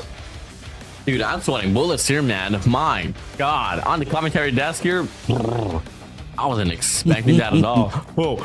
VIZUALZ is like, I know, VIZUALZ, please don't call me that it was going to be a 3-0. I'm so sorry for doubting you. You know what? Elevate's 3-0 sweep is officially off the table. Visual Indonesia refused to bow out quietly. They put the reset, especially the mental state that they had already from the 2 maps, and just prove to the world that they can trade frags with the best team. Oh yeah, truly, man. I mean, VIZUALZ Indonesia, they played individually good. And when it comes down to a game of control, you need someone to step it up. And guess what? Fran, the veteran, Tricksters, Al, name it. They were all rightfully involved to put them stuff. They are rightfully back on the podium and have a striking chance down the squad of Elevate. Right, and definitely the momentum has completely shifted definitely the fire is lit, brother. Especially seeing the highlights right now. At the very end, it was really a close battle. And this series is far from over because we are moving on to the game 4. Let's see how this is going to go. All you got to do is hold on to your seats. And what's going to happen for this series is the Visual Indonesia will tie things up. Or this is going to be of clear dominance on the side of Elevate to end the series with 3-1. I'm definitely open for it. I know everyone else as well in the comment section. And hey, ladies and gentlemen, I know we all know that you guys have your pick'ems and stuff. And well, everybody pretty much predicted it was going to be a 3-0, but all of a sudden, well, VIZUALZ Indonesia, they go for the strike and they stay alive in this House of Raid. I don't know what else to say, but then again, you know, you have been able to show that you know how to wield those operators, win your gunfights, get those straights locked in, apply the same factor on that map 4 back in hardpoint, and maybe till then, baby, we could see a game 5 here for the set of Elevate. Okay, all right. And seeing the map MVP already on the side of Visual Indonesia, this time Al with 1.12 KDA, 29 eliminations. It's like, you know, they flipped the script. We are expecting that this is going to be a 3-0, and the Visual Indonesia, they dragged themselves out of a 0-2 grave and stole the raid control in the nail-biting round on Elevate, and now they step back into the harbor with, let's see if this is going to be their round still, or this is going to be the end of the series on the side of Visual Indonesia. Regardless of what's going to be happening on this map, for one thing for sure is that VIZUALZ Indonesia, first of all, you've owned my heart. Second of all, please continue to develop this team all throughout, get more repetitions done, and maybe till then we can see them on the long distance run. I want to see Indonesia, I want to see Taiwan, I want to see Thailand in the World Championship. I want to see a lot of these things happen, man. And this could be a start here, but we draw into a map of takeoff hardpoint, which honestly, to be not really the strongest map here for the set of Elevate as well. I mean, I'm not throwing any shades whatsoever, but they've shown a lot of bleeding inside of this map. They've brought this map with rivals, ALUla, name it. I think we did see a bit of a run swell from the set of SKAERI at some point, but I don't know. I mean, at this point in time, I just don't want to speculate even more. I just want to see how this game's going to fly by, because ladies and gentlemen, boys and girls, and children of all ages, we're in it for a show as the players load up already, headsets on, game face locked in, finger sleeves come through. Ladies and gentlemen, we're only 10 seconds away from the action itself on this map 4 between Elevate up against VIZUALZ Indonesia. Let's get it on! Let's get into it. It's a championship pedigree versus raw unstoppable momentum. Can Elevate slam the door shot right here, or will Visual Indonesia push this series to ultimate limit? Let's see and find out as we starting the game 4 of this series. As we are seeing PJ right away, we are seeing 1 and Yopi with 3. Yeah, I mean, it's going to be a pretty strong start here from the set of Elevate, but now you are able to find Fran here on a double, Tricksters as well, able to find a double for himself, and now it's going to be a rightful wave here for the squad of VIZUALZ Indonesia, but Elevate, they're not backing down. Here we go, clearly not backing down. Here we go, Me6 finding 1, 23-4 on the side of Elevate. This is clearly a good start on the side of Elevate. They wanted to make sure that they can finish this one quickly, or the Indonesia, the Visual Indonesia will have a clear mind to where they can carry the momentum that they had from the previous game to get another victory. Susano being caught out there, and Zen is also being traded. Let's see how this is gonna go, as the score right now is 42-6. Yeah, one of the strongest and one of the more dominant start that we have been able to see in this map of takeoff hardpoint. But now Hitu's gonna be opening up here with the players of Elevate once again, able to find a means to be able to put themselves directly inside of the hardpoint. They sent out 2 players as well on the ticket side. A bit of a stack here from the squad of Indonesia of VIZUALZ Esports here, and it's gonna be Al finding a double, but Yopi's able to get a trade, and the bulk of the kills will still lie upon the players of the Red Rebellion. Yobi not able to find some value on the operator. Mystics is also out there, 59-6. That's really a huge lead right off the bat. So let's see how this is gonna go. How are they going to really play? How are they going to execute their strategy? Well, on the side of Visual Indonesia, I hope they can find a way and answer the call on the offense of Elevate, because right now Elevate is controlling this game. Oh yeah, absolutely, man. Only single digits still here for the set of VIZUALZ Indonesia, and it's about time to call it wraps as well here on his P2. Get a sell it down here on the third. Instead, Halo whips out the equalizer and forces this get drop as well with an intention as well to try to flip up the spawns, but they will get denied. You're gonna have 5 players here from the set of VIZUALZ here, rightfully posted up here on the P3, and it's all gonna come down to this initial gunfight here from the back. Then whips up the Sparrow, shuts him down, and that's gonna be the first initial time granted here for the set of VIZUALZ Indonesia. Good old moments for them. Zen finding some value on the scrap time. Moving on to the next hard point. That's going to be on the side of Visual Indonesia. We are seeing some great opportunities already. Great progress. 18 is the one that we are seeing right now, but that's still a huge lead on the side of Elevate. So let's see how this is going to go with Trickster. We are seeing with a War Machine, Cloud of Smoke being thrown already. Now finding any Candy finally being found. Trickster still adding more annihilations, and Al with 10, and Yopi is also being traded. Same thing with Susano, but still moving on in terms of their great performances. We are seeing a good dominance on the side of Elevate, moving on to 111 to 21. Push it up now from the 2nd to the 5th gear. Elevate on the gas pedal, not looking to give it up anymore. Elevate, Halo finds the 5-3, racking up the time as well, already on 70 seconds here in the objection time. As we go 128 now to 21, it's well past over 100-point lead here for the players of Elevate. We've seen them shine here for the set of VIZUALZ Indonesia, but will this be the end here for them, as they haven't been able to find any lifeline whatsoever? Whew. I keep on seeing blue color on the killer feed, which means Elevate clearly dominating this round. Already 130, 40, 21. Here we go. Another hard point control. They got the entry point. I don't see any shutdown on the side of Visual Indonesia. They're definitely having some difficulties to penetrate that hard point. Clearly Elevate having a great defense. Ow, making a play, but being stopped by Yopi. It's just not the brightest of looks here for the side of VIZUALZ Indonesia. Then, Brand, Mystics, Tricksters, and Alda were able to provide a live game for themselves here on the game 3, but on this 4th, here on this takeoff hard point, they have been nowhere to be found whatsoever, and it's now going to be Elevate here showing how hungry and how mad they were ever since the losses that they had on the game 3. Oh, they're really mad. Elevate right now. PJ got 20, Kalo with 20, and Susano with 18. And a lot, or all of the players right now on the side of Elevate, they got 2-digit eliminations. This is clearly something else. They are really sending a message that they did something, or they did some mistakes on the previous round. Right now, they wanted to correct it, and they wanted to make sure that they can close out the series right off the bat with an easy win, because right now they are taking away 183 to 24. We still have 39 seconds to play. Moving on to the next hard point. Let's see how this is gonna go. PJ finding one again with 23. What a performance indeed from PJ, helping out the huge team Elevate. Last ball to claim for the side of Elevate to put themselves now here on the 20-point mark and to be on striking stance to be able to close out the series already. It has been overdue. We have been projecting that Elevate will be able to close this one out on the 3rd, but VIZUALZ Indonesia, they have been able to put up a fight.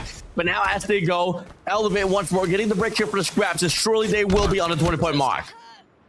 Oh, they're about to hit the 200 mark on the side of Elevate, and this is going to be a lot of pressure on the side of Visual Indonesia. And let's see what's going to be the other thing that they need to do. Is going to be a miracle right now in Visual Indonesia to grab a win on this map. Let's see how this is gonna go, because we are just patiently waiting right now on how Elevate will be able to push this one to their advantage. As we are seeing, they're hitting the mark 204 already, moving on to the 206, and there's still no answer on the Visual Indonesia. They have been screaming at the top of their lungs, but the players of Elevate, they can't hear them at all. Last player here for this wave to be able to get the break and start to continuously rack up the points.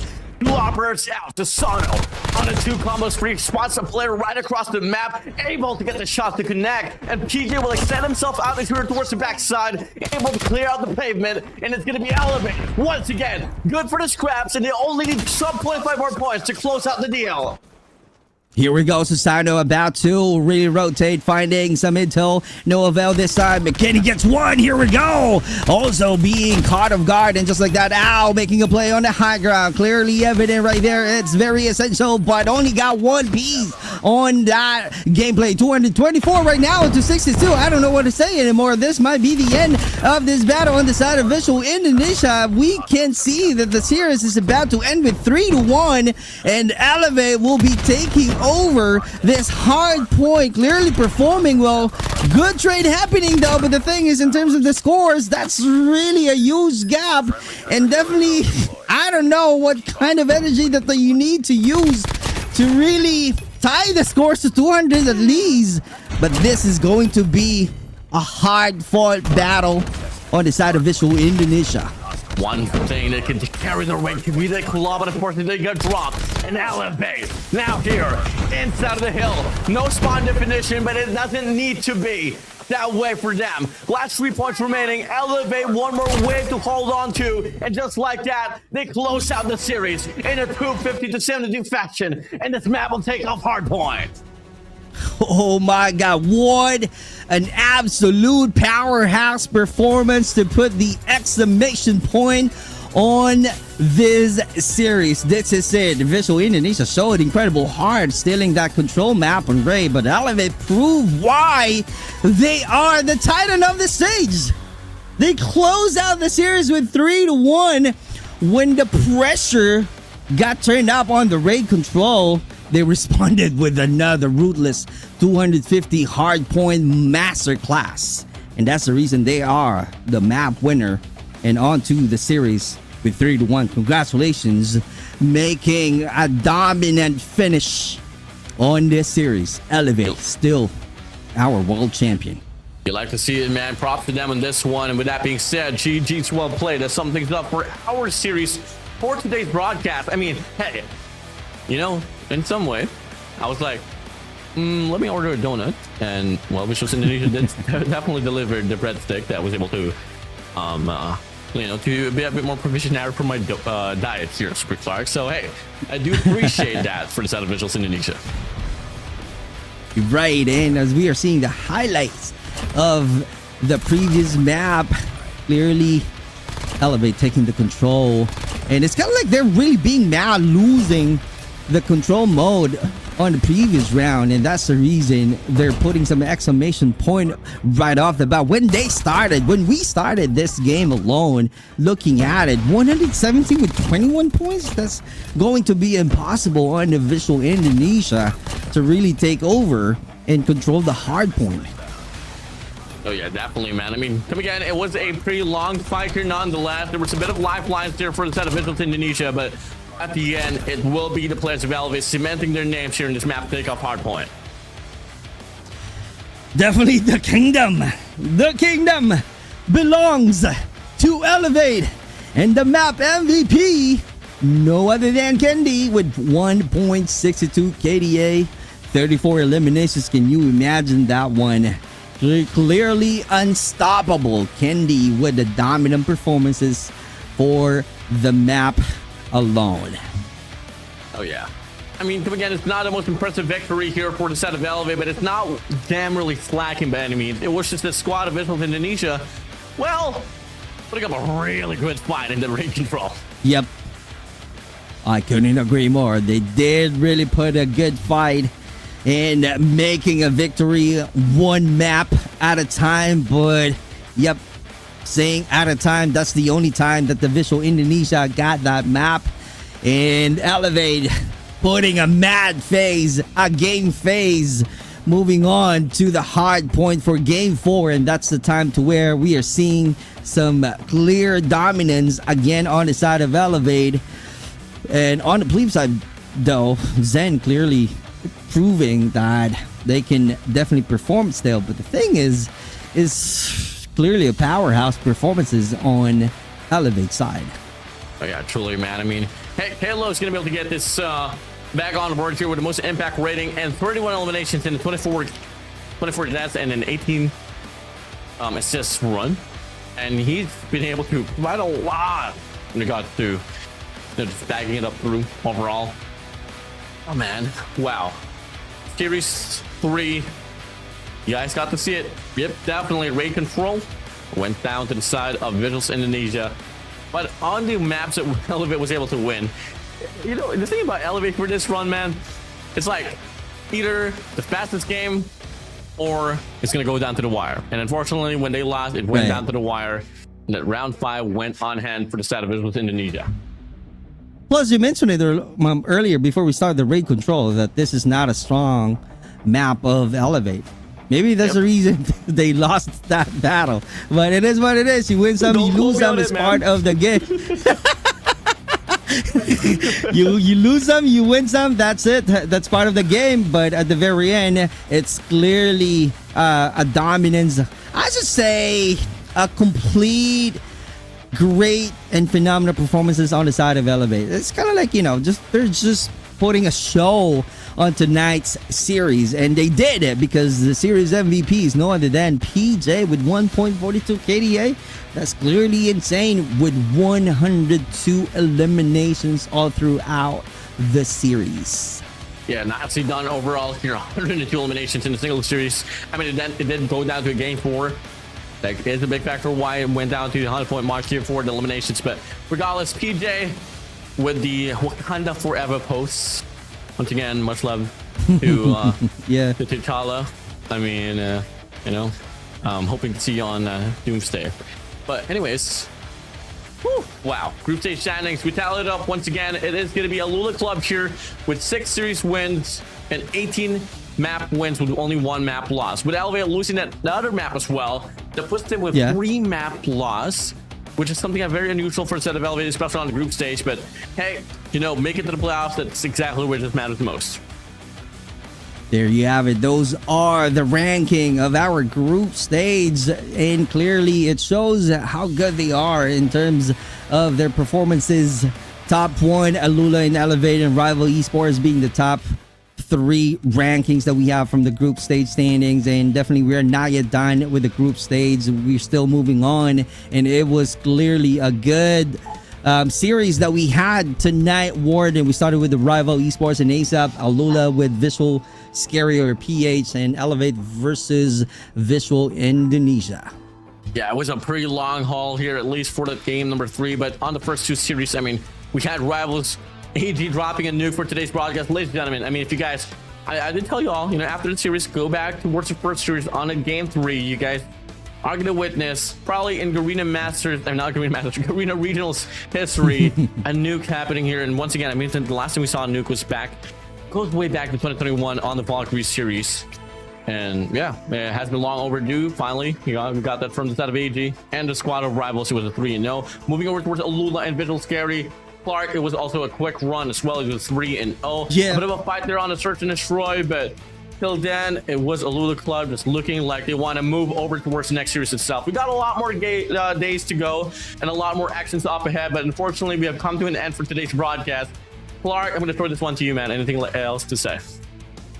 No, I'm just feeling grateful being part of one of the casters for Garena Qualifier World Championship 2026. It's been an honor to work with you, Warden. Thank you so much for having me for this casting. I really appreciate all of the viewers. Thank you so much for appreciating our skills. Thank you so much, Warden, the director that we have, the management, because the reason why I'm saying that one, because this is going to be my last casting for Garena Qualifier. So thank you so much for having me.